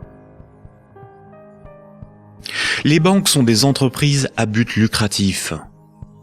Elles ont des actionnaires, leur but est l'enrichissement. Par le privilège de la création monétaire, la spéculation et l'usure organisée à l'échelle industrielle, on constate une gigantesque concentration des richesses dans les mains d'un tout petit nombre de personnes. Quand on parle de richesse, il ne faut pas penser à de l'argent, mais à de l'immobilier, des infrastructures, des propriétés, des entreprises, bref, ce qui a réellement de la valeur. Des chercheurs suisses ont extrait d'une base de données de l'OCDE un groupe de 147 entreprises financières qui ont le contrôle des 20 000 plus grandes entreprises du monde. Et un plus petit groupe forme le noyau dur de ces maîtres du monde. Sans surprise, les banques, et plus globalement le monde de la haute finance, notamment anglo-saxonne, contrôlent directement ou indirectement la plupart des grandes entreprises du monde. 1% de la population possède 46% du patrimoine mondial. Ce mouvement de concentration des richesses s'est accentué dans les années 70. Le néolibéralisme consacre la loi du marché comme dogme économique. Il prône la libre circulation des capitaux, des marchandises et des personnes à l'échelle mondiale, et une concurrence libre et non faussée. L'efficience des marchés serait l'avenir de l'homme. Dans cette perspective, les États sont des obstacles à la dérégulation financière. Avant les années 70, l'État français pouvait se financer à taux fixe et avantageux par un dispositif appelé le circuit du trésor. La Banque centrale pouvait faire des avances significatives à l'État. À partir des années 70, ce dispositif a été démantelé. Les États ont été obligés de se financer sur les marchés financiers, avec un taux variable en fonction de l'offre et de la demande. Par ailleurs, l'industrie financière organise la fuite des bénéfices et fortunes dans les paradis fiscaux. Pour le seul État français, le manque à gagner sur les recettes fiscales est estimé entre 50 et 80 milliards d'euros chaque année, soit plus que les recettes de l'impôt sur le revenu. En d'autres termes, l'État est contraint d'emprunter aux marchés financiers, c'est-à-dire aux banques et aux clients des banques, ce qu'elle ne leur prend pas sous la forme d'impôts et de taxes, et de leur payer pour cela un intérêt supplémentaire. Sans les intérêts imposés par les marchés financiers, l'État français n'aurait pas dû payer plus de 1500 milliards d'euros d'intérêts en 30 ans. La totalité de l'impôt sur le revenu est consacrée au seul remboursement des intérêts de la dette. Si les financiers prêtent aux États, c'est parce que les États ont le droit de lever autant d'impôts que nécessaire pour les rembourser, et d'utiliser la justice et les forces de l'ordre pour faire payer les contribuables. La création monétaire est aussi appelée planche à billets, même quand il s'agit de monnaie scripturale privée créée par le crédit. C'est un terme péjoratif faisant référence à l'impression de billets de banque par l'État. Ce terme est parfois employé par certains économistes de manière démagogique, pour induire en erreur quant aux responsabilités de la création monétaire et de l'inflation. L'inflation, c'est la hausse générale des prix. Une même baguette de pain vaut 1,30 € en 2013, alors que 10 ans plus tôt, elle valait 50 centimes. L'inflation est due au rapport entre la création monétaire et la création des richesses réelles. Si on crée plus de monnaie que de biens et services à vendre, les prix vont augmenter. La déflation, c'est l'inverse. C'est la baisse générale des prix. Si on crée des biens et services à vendre, et qu'on ne crée pas de monnaie pour les acheter, la monnaie va manquer et les prix vont baisser. L'hyperinflation est une inflation excessive des prix, supérieure à 12 500% par an.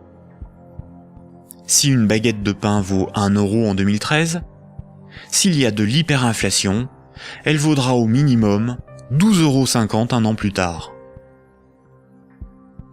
Dans les années 70 et 80, l'inflation a atteint 15%, alors même que l'interdiction de permettre à la Banque centrale de faire des avances à l'État devait nous prémunir d'une telle situation.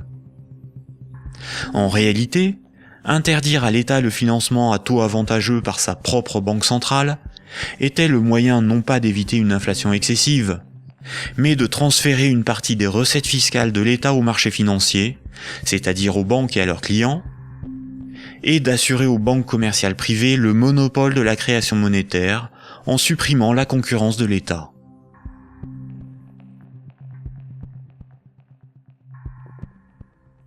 Voici ce qu'on pouvait lire en 1924, avant la Grande Dépression de 1929, dans le magazine de l'Association des banquiers des États-Unis. Le capital doit assurer sa propre protection par tous les moyens possibles, grâce à la coalition et à la législation. Les dettes doivent être collectées et les hypothèques exercées le plus rapidement possible. Lorsque les personnes ordinaires perdent leur maison à travers le processus de la loi, elles deviennent plus dociles et peuvent plus facilement être dirigées grâce au bras fort du gouvernement représenté par les principaux acteurs financiers et par une puissance centrale due aux richesses. Ces vérités sont bien connues de nos principaux intervenants, qui s'appliquent désormais à créer un impérialisme permettant de gouverner le monde.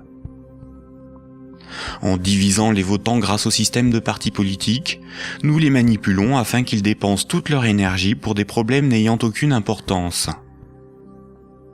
C'est donc grâce à une action discrète que nous garantirons la pérennité de ce que nous avons si bien planifié et accompli.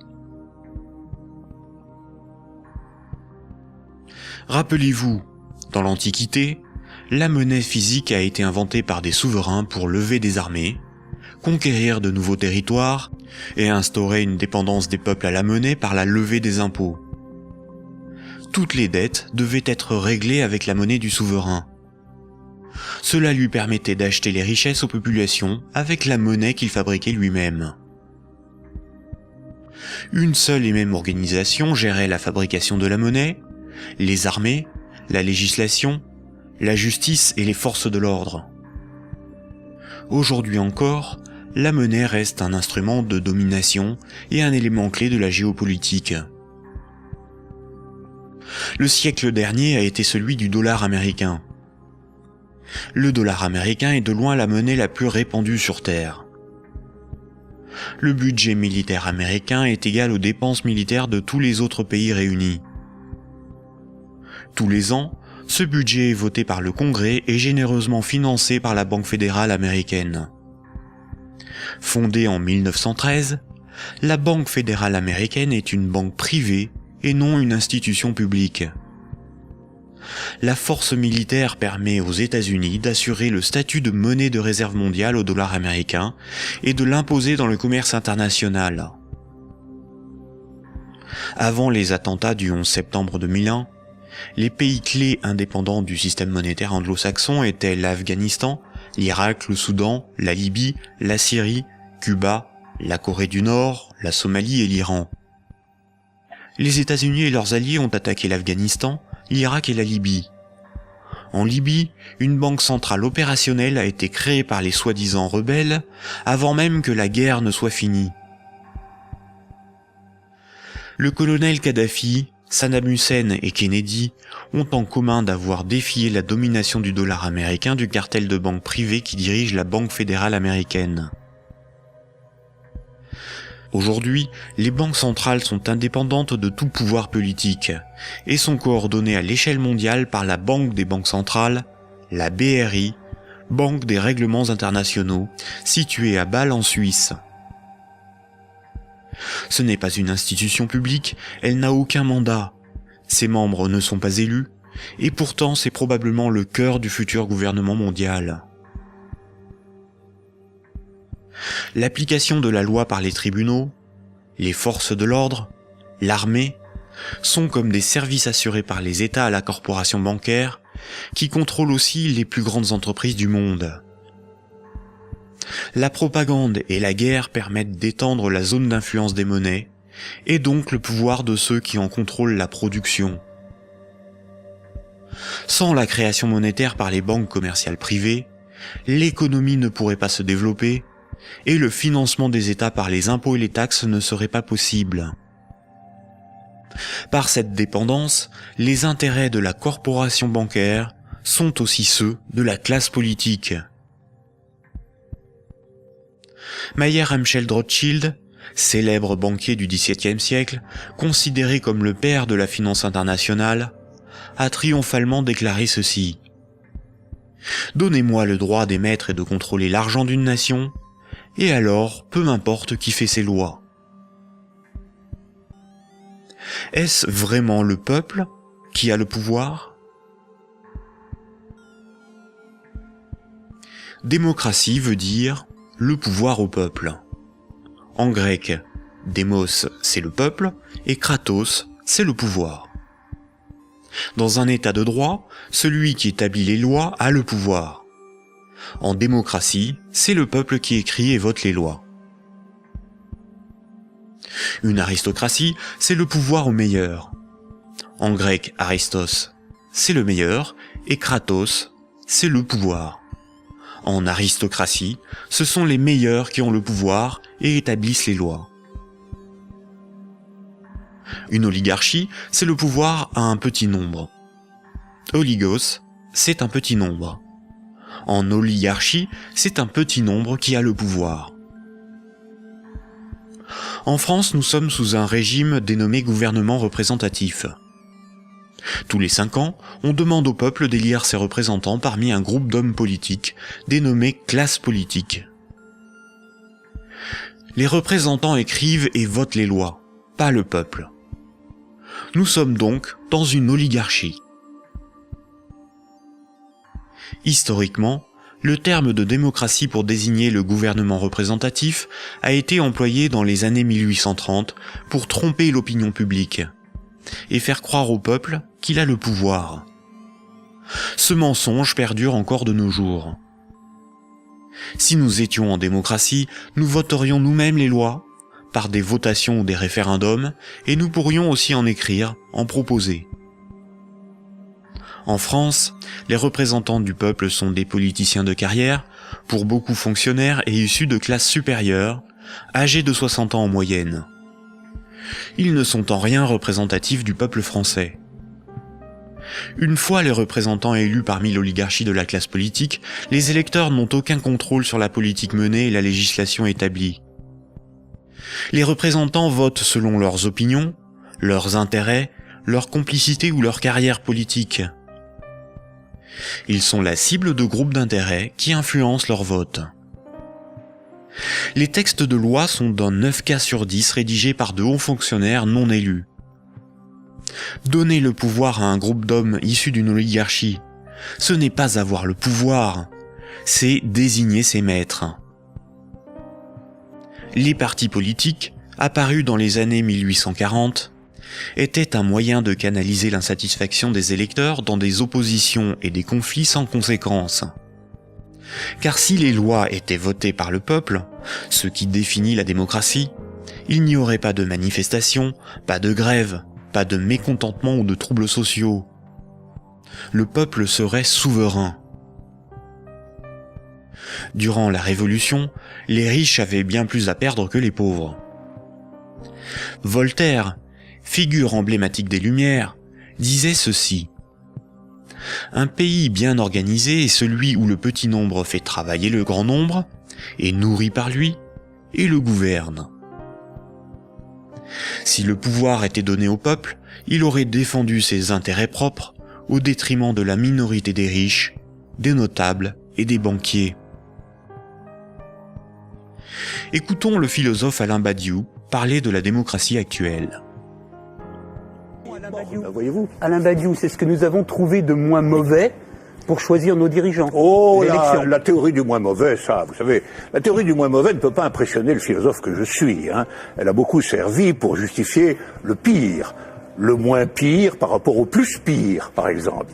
C'est Churchill qui a inventé cette histoire, qui a consisté à dire que la démocratie, c'était le pire de tous les régimes, à l'exception de tous les autres. Il avait raison ? Eh ben non, il n'avait pas forcément raison. Pourquoi aurait-il eu raison ? Parce que sous la démocratie, on peut vivre. Mais il se peut que le meilleur régime politique soit à venir, qu'il dépende d'une invention de l'humanité. Après tout, vous savez, pendant des millénaires, ce à quoi nous assistions, c'était à des théocraties, à des régimes extraordinairement tyranniques et oppressifs. Ils ont duré bien plus longtemps que votre démocratie, bien plus longtemps. Donc cette démocratie, c'est peut-être tout simplement une sorte de petit intervalle dans l'histoire. Surtout que elle ne marche que là où le capitalisme est déchaîné. Ça, c'est un fait. Le régime parlementaire démocratique, je le constate, c'est un fait. Il n'existe comme régime installé, consensuel, conséquent, que là où l'économie capitaliste s'est développée. Et quand l'économie capitaliste commence à flancher, ce type de représentation politique se sent aussi un peu malade, n'est-ce pas ? C'est là où on en vient au cœur de votre pensée. Un tout petit moment d'explication. Vous êtes, Alain Badiou, un de ceux qui avaient revendiqué le mot communisme, alors même que les régimes communistes ou étiquetés communistes étaient effondrés. Vous aspirez à un régime politique qui serait placé sous le signe de l'égalité. Tout votre livre, toute la République de Platon, tourne autour de cette idée. La cité idéale, c'est la cité de l'égalité, la cité de l'idée juste, donc du communisme. Et quand vous nous dites, pour moi, le capitalisme, c'est l'équivalent de la démocratie, là est la racine de votre rejet de la démocratie, je ne vous trahis pas. De cette démocratie-là, parce que je n'accepterai pas de dire que je rejette la démocratie. Vous avez parlé tout à l'heure d'une illusion démocratique, mais la démocratie que nous connaissons aujourd'hui, c'est elle qui est l'illusion démocratique. Parce que personne, dans le débat politique français ou étranger, dans les pays démocratiques, ne veut abolir le capitalisme. C'est ça le sujet. C'est pas exactement ça. C'est un petit peu plus précis. C'est parce que les différents gestionnaires possibles de notre société sont des gens qui, de toute façon, admettent pour l'essentiel l'ordre établi. Ça, il faut en convenir. D'ailleurs, s'ils n'admettaient pas les uns et les autres l'ordre établi, ils n'accepteraient pas de se succéder comme ils le font. Il faut bien que tel candidat ne soit pas extraordinairement différent de tel autre pour qu'il puisse alterner le mouvement des affaires restant à peu près le même, après tout. Donc il y a un consensus fondamental qui fonde ce que vous appelez, vous, la démocratie, qui est une démocratie tout à fait normée, tout à fait particulière, et qui repose sur des acceptations fondamentales premières. Voilà. Et donc je soutiens que nous ne vivons pas du tout dans la démocratie. Nous vivons en réalité en oligarchie. Voilà. Nous sommes dominés par une oligarchie financière, politique et médiatique. Tout le monde le sait d'ailleurs. Tout le monde voit parfaitement qu'il faut absolument maintenir ce système pour maintenir le système politique lui-même. Qui gouverne dans la cité juste, dans la cité idéale? Eh bien, qui gouverne normalement dans la cité juste, dans la cité idéale, c'est précisément tout le monde. C'est la démocratie véritable. C'est-à-dire qu'il n'y a pas d'État séparé de l'ensemble des gens. Voilà. C'est ça la cité idéale. La cité idéale, c'est la grande idée communiste de Marx lui-même, qui est un peu oubliée, mais que je voudrais rappeler. C'est le dépérissement de l'État. C'est l'idée que l'existence d'une machine d'État oppressive, séparée, qui doit être perpétuellement validée par des élections, etc., c'est une affaire vieillie, c'est une affaire qu'il faut dépasser absolument, au nom de ce que Marx lui-même appelait un régime d'association. La capacité, pour tout le monde, de s'occuper de ses propres affaires. Ce qui est intéressant, et c'est là où, quand vous parliez de l'idée de Marx et de l'idée de l'association, vous êtes un fervent admirateur de ce qu'on appelait les révolutions arabes, fervent admirateur également de ce qu'on appelait le mouvement des indignés. Et ce qui est très intéressant, c'est que votre critique sur les révolutions arabes commence au moment où elle se transforme en processus démocratique électoral avec des élections. Oh ben c'est pas ma critique à moi, c'est d'abord la critique de tous ceux qui ont participé au mouvement dans les pays arabes. Ils ont été légèrement surpris et déconcertés par le résultat des élections. Mais le principe même des élections... Comme moi je l'ai été en mai 68. Eux aussi ils disent élections piège à con maintenant, maintenant qu'ils ont les partis islamistes dits modérés sur le dos. C'est comme si, après une révolution, une tempête révolutionnaire démocratique extraordinaire, on vous présentait un massif parti démocrate chrétien comme le vainqueur des élections. Ben vous seriez un peu étonné tout de même. C'est bien la preuve qu'il y a deux sens du mot démocratie qui ne sont pas du tout homogènes. Sauf que la revendication, Alain Badiou, la revendication du peuple contre les dictateurs, c'était de pouvoir voter. Bon, ça c'est la revendication du peuple contre les dictateurs, c'était que les dictateurs s'en aillent. Mais ça, après... c'était leur revendication unanime. Sur la question du vote, il y a eu d'innombrables débats. Comment, quand, dans quelles conditions? Ces débats ont souvent été tranchés par des autorités extérieures au mouvement populaire lui-même. En Égypte, par exemple, ils ont été largement tranchés par l'armée. Autant dire par ce qui restait du régime d'avant. Parce que la révolution a été volée par l'armée. Mais les Tunisiens, par exemple... Le gouvernement représentatif, en ne donnant aucun pouvoir aux pauvres, aux ouvriers et aux paysans, garantit la protection des intérêts des plus puissants et des plus riches. Aujourd'hui encore, le citoyen n'est qu'un électeur, un emprunteur et un consommateur. Il est informé par des médias inféodés aux grands groupes financiers et industriels dont ils sont pour la plupart la propriété.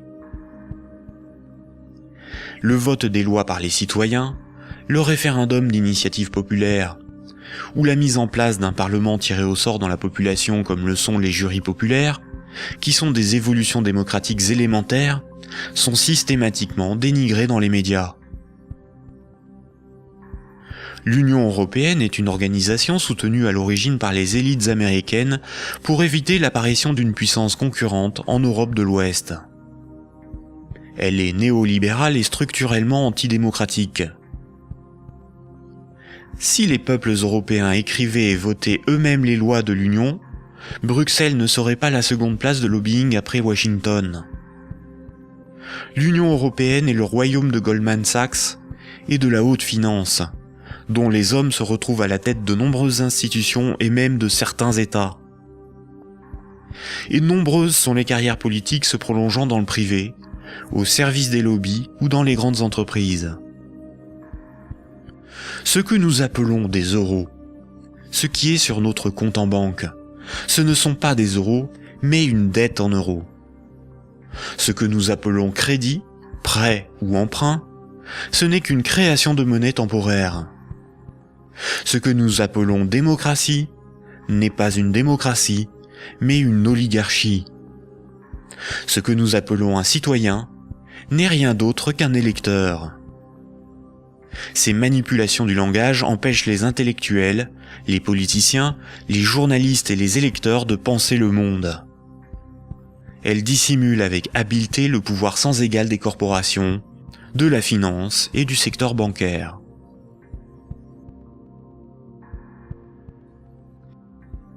Aujourd'hui, la planète n'est plus capable de se régénérer. L'humanité tout entière est en train de se confronter aux limites de la Terre elle-même et manque de ressources naturelles. Toute croissance économique nécessite beaucoup de matières premières et d'énergie. Or, les ressources de la planète sont limitées. Certaines organisations militent pour qu'une nouvelle approche économique et sociale émerge, pour que nous soyons respectueux de notre environnement et sortons d'une logique de compétition, de surconsommation et de conflit. Certains font la promotion de la décroissance. La décroissance permettrait l'équilibre de l'activité humaine et les ressources de la planète. Mais la décroissance sous-entend une réduction permanente de la demande de crédit, donc une contraction de la masse monétaire qui déboucherait rapidement sur une crise économique majeure. En réalité, les nations sont les esclaves de l'impérieuse nécessité d'une dette perpétuelle pour disposer de monnaie, donc d'une croissance soutenue, impliquant une consommation en progression constante. S'il n'y a plus d'anticipation de revenus futurs, il n'y a plus de crédit, donc la monnaie disparaît, l'État ne peut plus fonctionner et l'économie s'arrête.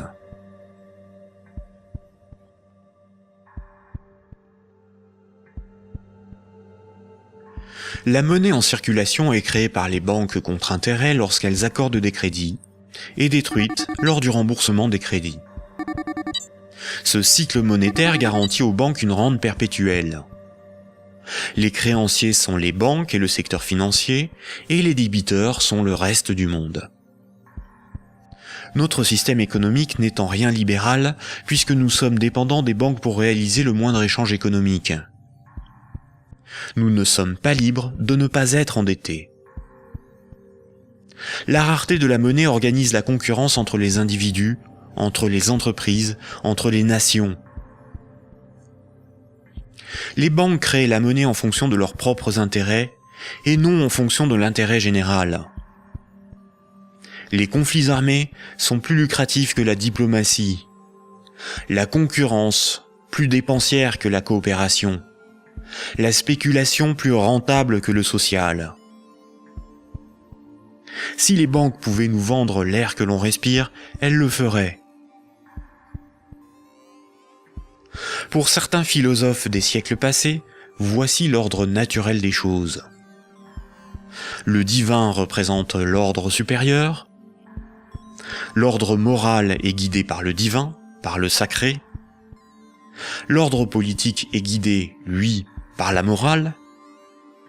Et la finance, elle, est au service de l'ordre politique.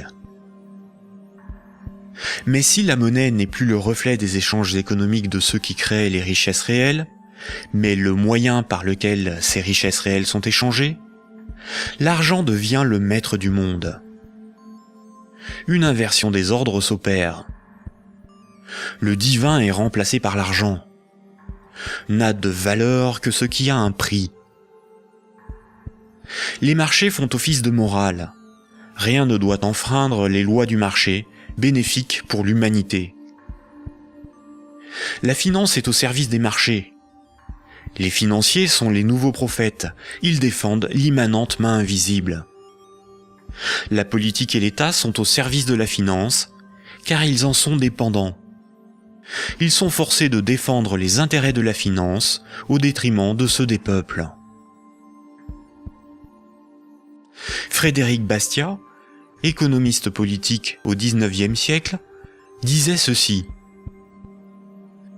Quand le pillage devient un moyen d'existence pour un groupe d'hommes qui vit au sein de la société, ce groupe finit par créer pour lui-même tout un système juridique qui autorise le pillage et un code moral qui le glorifient.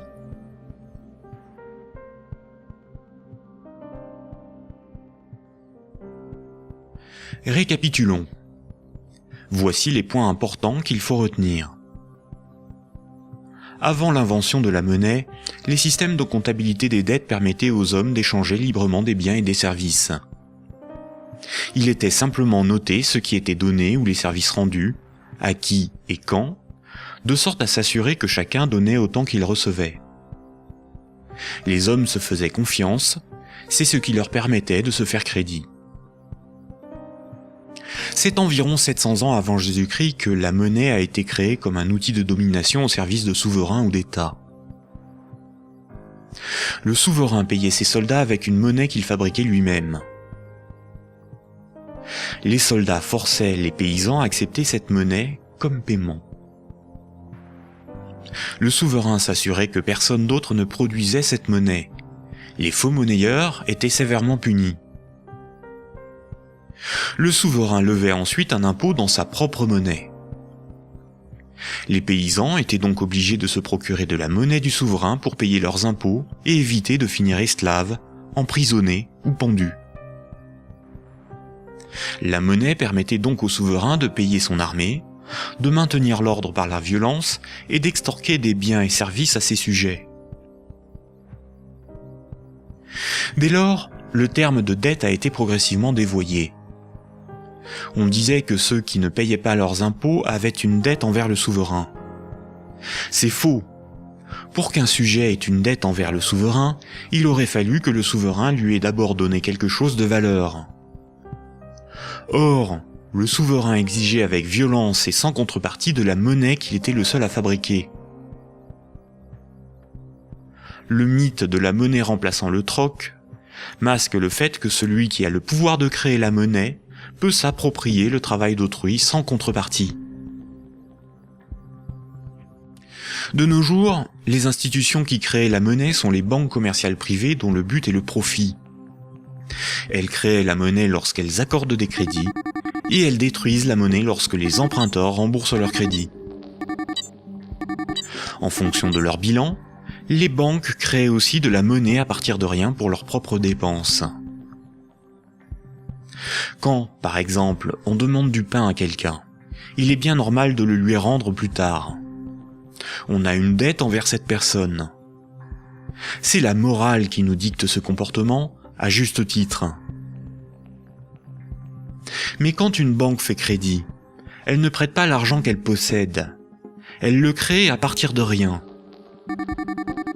Quand un emprunteur est endetté vis-à-vis d'une banque, la banque ne lui a rien donné. Elle exige pourtant qu'on lui rende quelque chose qu'elle ne possédait pas avant d'accorder le crédit, majoré d'un intérêt pour le service rendu. C'est parce que la loi protège ce privilège qu'elles peuvent contraindre les emprunteurs à rembourser leur crédit, quitte à saisir leurs biens et à les envoyer en prison. Il s'agit là d'un rapport de force. Les soi-disant dettes issues des crédits bancaires sont un moyen par lequel les banques extorquent une partie de notre travail contre une création de monnaie temporaire. En associant la notion de dette avec le crédit bancaire, cette pratique a été moralisée et donc normalisée. La monnaie centrale donne l'illusion que c'est l'État qui crée la monnaie.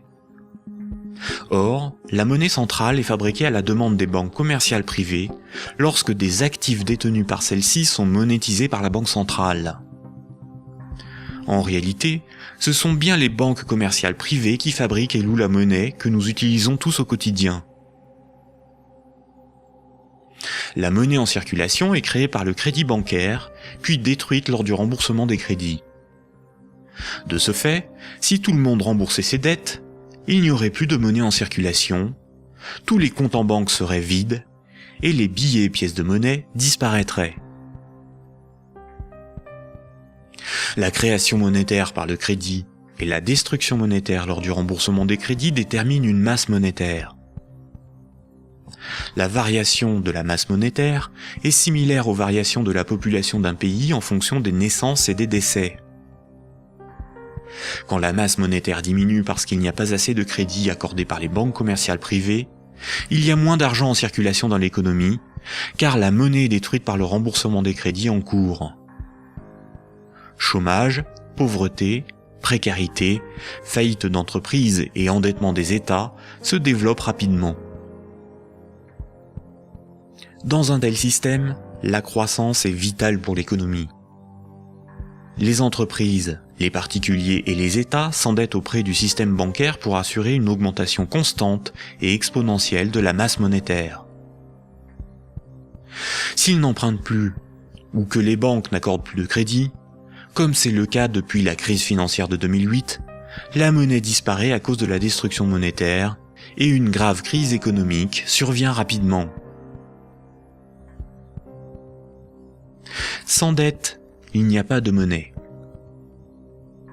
Sans monnaie, il n'y a pas d'économie, les nations ne peuvent pas s'échanger ce qu'elles produisent. Donc sans dette, il n'y a pas d'économie. Ce système oblige l'ensemble de la société, des États, des nations, à être perpétuellement endettés et donc à enrichir les banquiers et la finance simplement pour disposer de monnaie pour leurs échanges économiques. C'est par ce principe que le système bancaire a servi le monde économique à son profit, sans contrepartie productive. Chaque crédit sert à acheter une maison, une voiture, une télévision, et induit la consommation d'énergie et de matières premières pour leur fabrication. La nécessité de toujours plus de crédit provoque la destruction de l'environnement, le pillage des ressources de la planète, la surproduction, la concurrence et le consumérisme.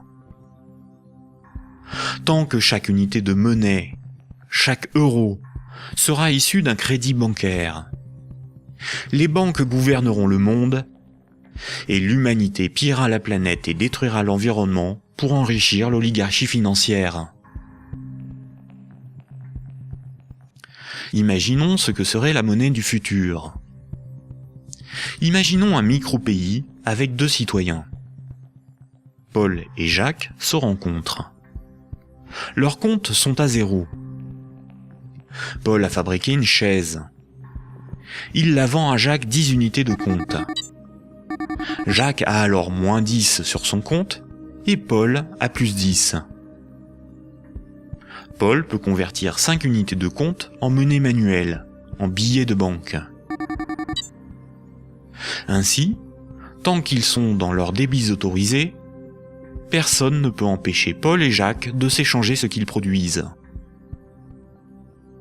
Leur débit autorisé est calculé en fonction de leurs actifs et de leur solvabilité, et représente le risque financier que doit assumer la société tout entière. La monnaie du futur est un jeu à somme nulle. Dans le futur, la monnaie sera représentative des échanges économiques réalisés, et non ce qui les permet. Aujourd'hui, la monnaie ne fonctionne pas du tout comme ça.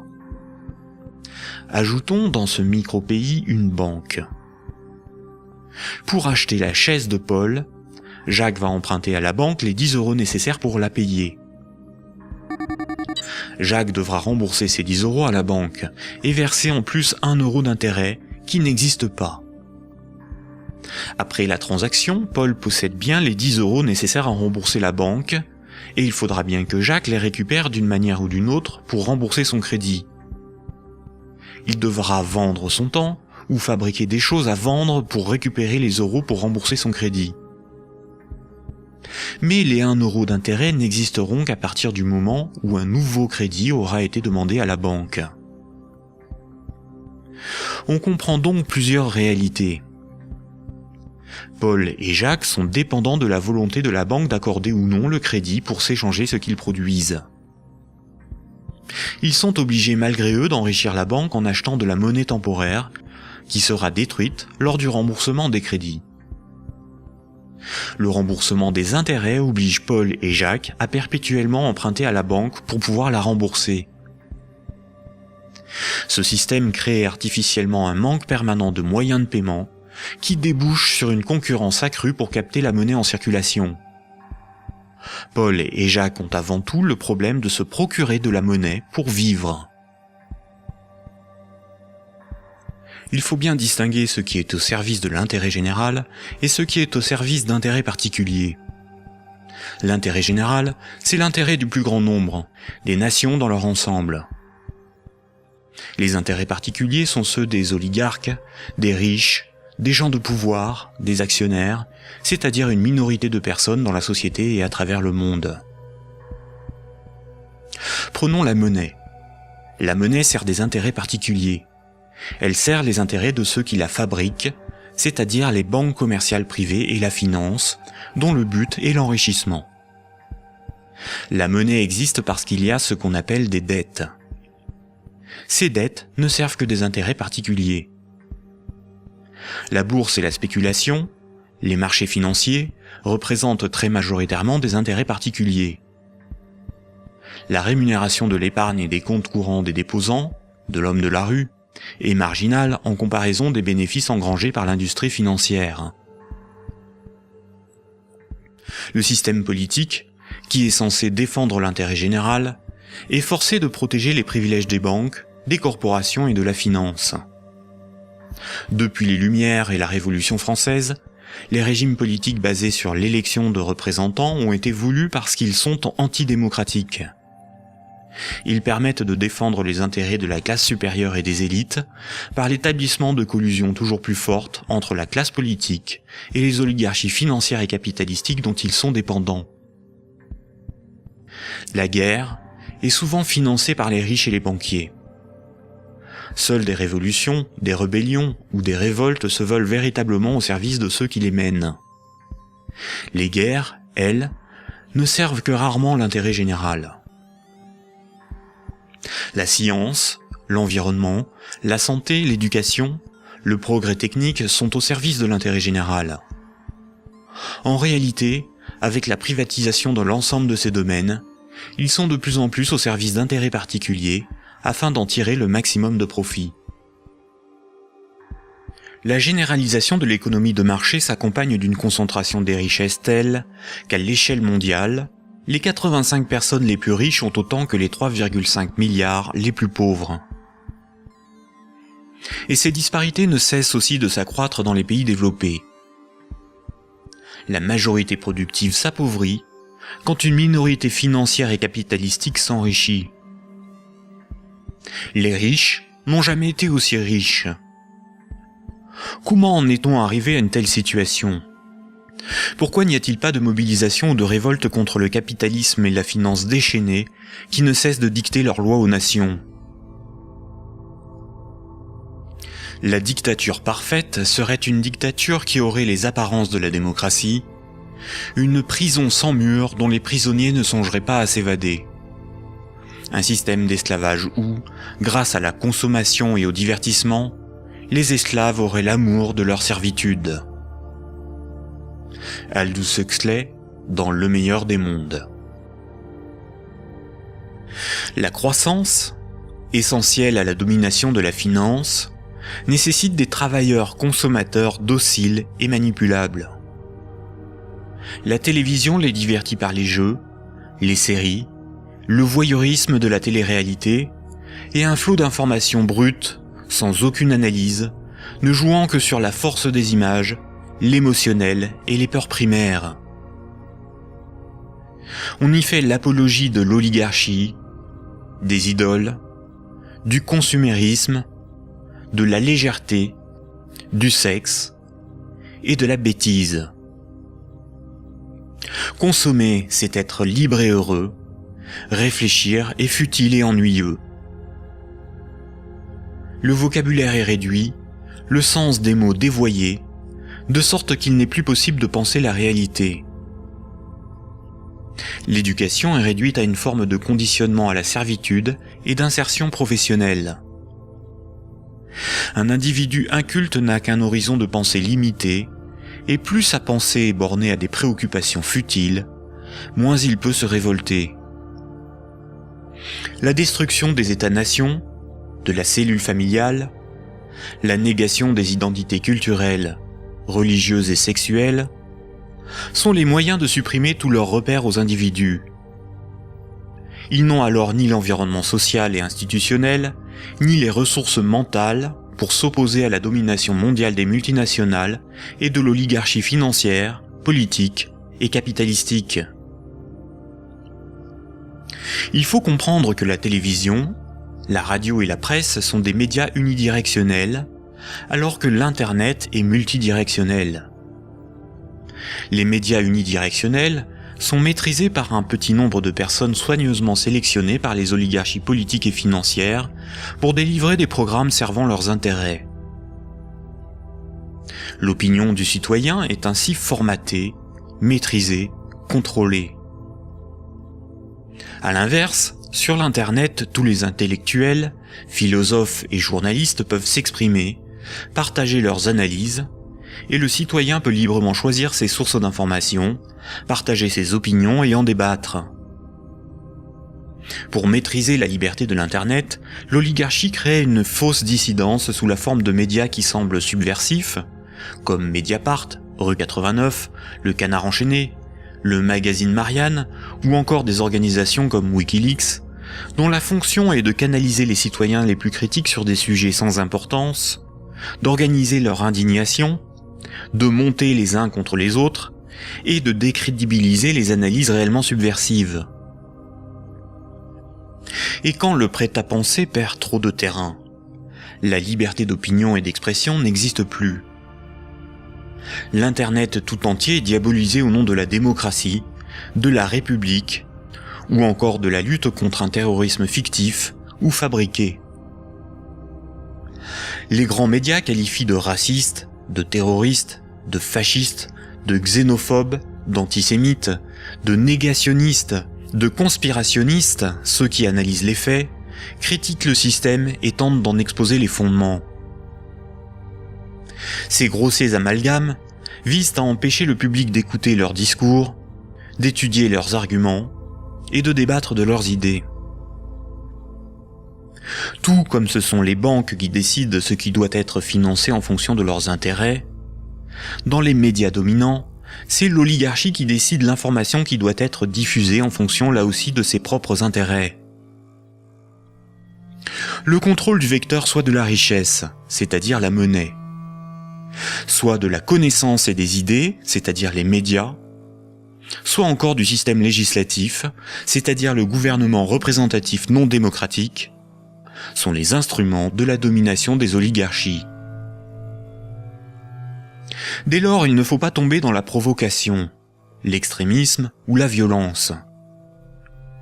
La violence et la provocation sont ce que le système attend pour justifier la censure, le contrôle d'Internet et la mise en place d'un État policier. Il ne faut pas non plus dépenser son énergie sur des détails. Il faut au contraire remettre en cause les fondamentaux sur lesquels repose ce système de domination.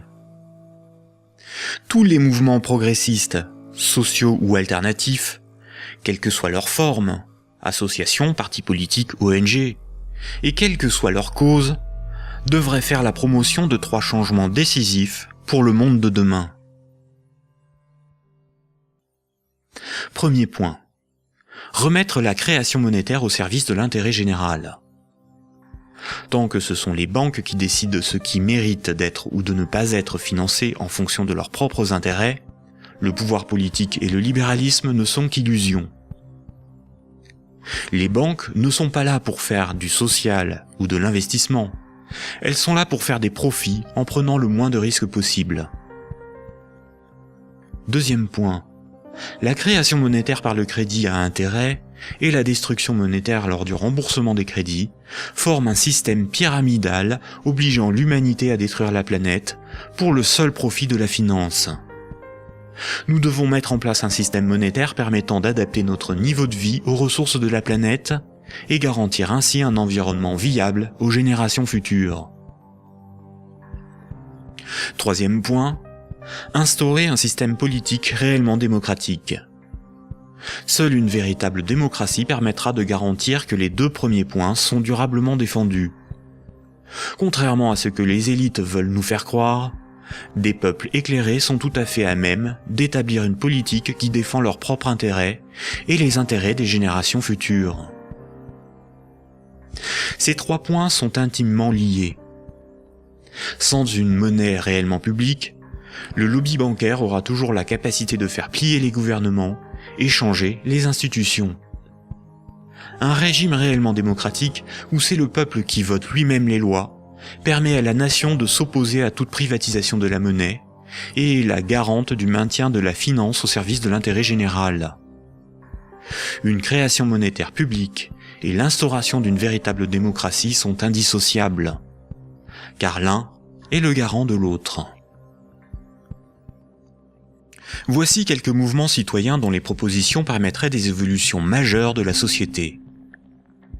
La monnaie permanente, le 100% monnaie ou smart. La monnaie permanente s'oppose à la monnaie d'endettement. Elle remplace la création monétaire privée. Elle permettrait la mise en place d'une politique réellement écologique et sociale. Accompagnée d'une véritable démocratie, elle rend leur souveraineté monétaire aux nations. Les systèmes d'échange locaux. Les CEL sont similaires au système de comptabilité des dettes sans monnaie de l'Antiquité. Ils sont totalement indépendants de l'euro, contrairement aux monnaies locales ou complémentaires. Si une monnaie locale ou complémentaire est créée en échange d'euros donnés à l'organisation qui les gère, elle ne provoque qu'un protectionnisme marchand à petite échelle. Le revenu de base est le dividende universel. Tout en bouleversant les rapports sociaux, il impose de repenser la notion de travail, de justice, et induit une refonte du système monétaire pour être appliqué à grande échelle. Le tirage au sort. Un parlement non élu, mais tiré au sort dans la population est un système par nature démocratique, incorruptible et parfaitement représentatif. Il s'inspire de la démocratie athénienne et des jurys populaires, évite les dérivés électoralistes et institue l'impuissance des lobbies. La démocratie directe. Il s'agit de faire voter les lois par référendum. La Suisse, par exemple, par ses votations et son référendum d'initiative populaire contraignant, est très proche d'une démocratie directe. À nous de sensibiliser nos proches, nos concitoyens, nos décideurs, nos élites, sur les fondements du monde d'aujourd'hui, et de faire la promotion de ces alternatives économiques, financières et politiques essentielles au monde de demain.